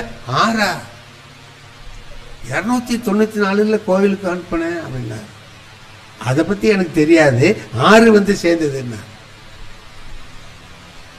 முருகன் சொல்றான் 6 பழம் வந்துட்டுதுங்கிறான். அப்ப அந்த 6 எவன் ஏழை பசிக்கு சாப்பிட்டானோ அது முருகனுக்கு போயிடும். கோயிலுக்கு போனது போச்சு, அது என்ன வேணாலும் ஆகலாம். ஆனா 6 நேரடியா இறைவனுக்கு போய் சேருது. இதையும் திருமூலர் தான் சொல்றார். இவன் இருக்கானே, இவன் வந்து நடமாடும் கோயில், இவன் நடமாடுறவன். கோயில் படமாடும் கோயில். நடமாடும் கோயில் நம்பருக்கு ஒன்று ஈயின், படமாடும் கோயில் பகவருக்கு அங்கு ஆகான். படமாடும் கோயில் பகவருக்கு ஒன்று ஈயின், நடமாடும் கோயில் நம்பருக்கு அங்கு ஆகா. கோயில்ல கொண்டு ஒண்ணு கொடுத்தீனா இவனுக்கு வராது, ஆனா இவங்கிட்ட கொடுத்தீங்கன்னா கோயிலுக்கு போகும். இவன் வயிற்றுக்கு போனது, ஏழை வயிற்றுக்கு போனது இறைவனுக்கு போய் சேர்ந்தது. ஏன்னா ஏழையின் வயிற்றுல தான் இறைவனே இருக்கான். அதை நிறைவு பண்ணா இறைவனை நிறைவு பண்ணதா ஆச்சு அப்படின்னா. அப்ப அங்க போய் அடிகளார் இந்த கதையை சொல்லுவாங்க. சொல்லி நாம எப்ப வந்து மற்றவர்களுடைய பசியை தீர்க்கிறோமோ அப்ப இறைவனுடைய பசியை தீர்த்ததாக ஆகும். அண்ணா அறிஞர் அண்ணா சொன்னார், ஏழையின் சிரிப்பில் இறைவனை காண்போம். ஏழையை சிரிக்க வச்சா அதுதான் இறைவனுக்கு செய்கிற பணி. நான் படிக்கிற காலத்துல ஒரு இங்கிலீஷ்ல ஒரு கதை எங்களுக்கு பாடத்துல இருந்துச்சு. அபு பென் ஆடம்னு ஒண்ணு.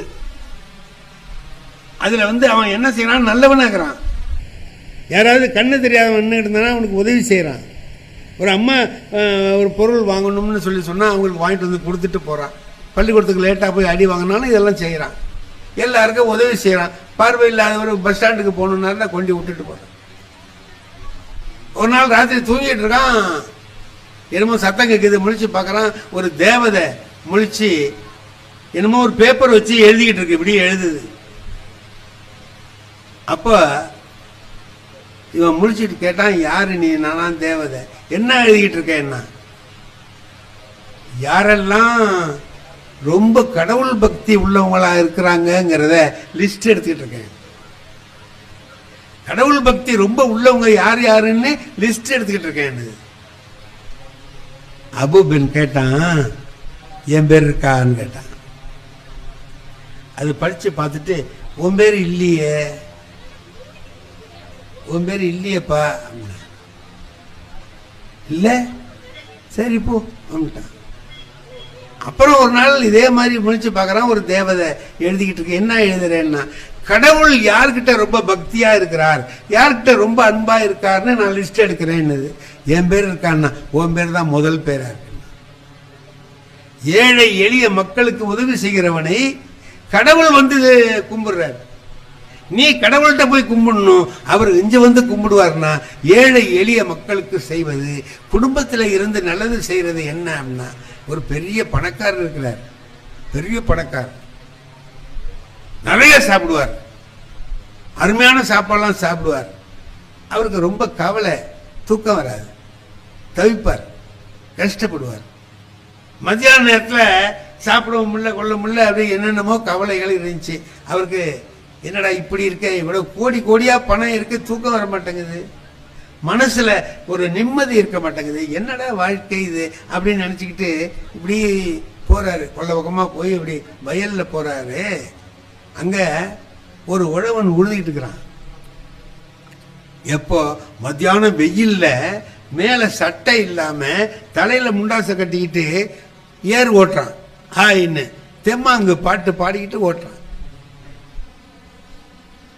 இவ்வளவு சாப்பாடு சாப்பிட்டோம் கொண்டோம், நமக்கு நிம்மதி இல்லை. இந்த வெயில்ல வேலை செஞ்சுக்கிட்டு என்னடா பாவி இப்ப பாட்டு பாடிக்கிட்டு இருக்கிறான், இவ்வளவு சந்தோஷமா இருக்கானேன்னு நினைச்சுக்கிட்டு இங்க வான்னு கூப்பிட்டார். வந்தான். என்னடா உனக்கு இந்த வேலை வெயில்ல இவ்வளவு கஷ்டப்பட்டுட்டு இருக்க, பாட்டு பாடிட்டு இருக்கேன்னா. அவன் சொன்னான், ஐயா இந்த வேலை செஞ்சு முடிச்சேன்னா 8 ரூபா கிடைக்கும்யான்னு. எவ்வளவு? 8 ரூபா கிடைக்கும்யா அப்படின்னா. 8 ரூபாயா? 8 ரூபாய்க்காடா இந்த பாட்டு போடுற? என்ன 8 ரூபான்னா ரொம்ப லேசா நினைச்சிட்டீங்க. 8 ரூபாயில நான் 4 வேலை செய்வேன்னா. என்னடா 4 வேலை செய்வேன்? ஐயா நானும் என் பொண்டாட்டியும் சாப்பிடுவோம், 2 ரூபா செலவாகும். சரி, ஒரு 2 ரூபா முந்தி வாங்கின கடனுக்கு வட்டி கட்டுவேன்,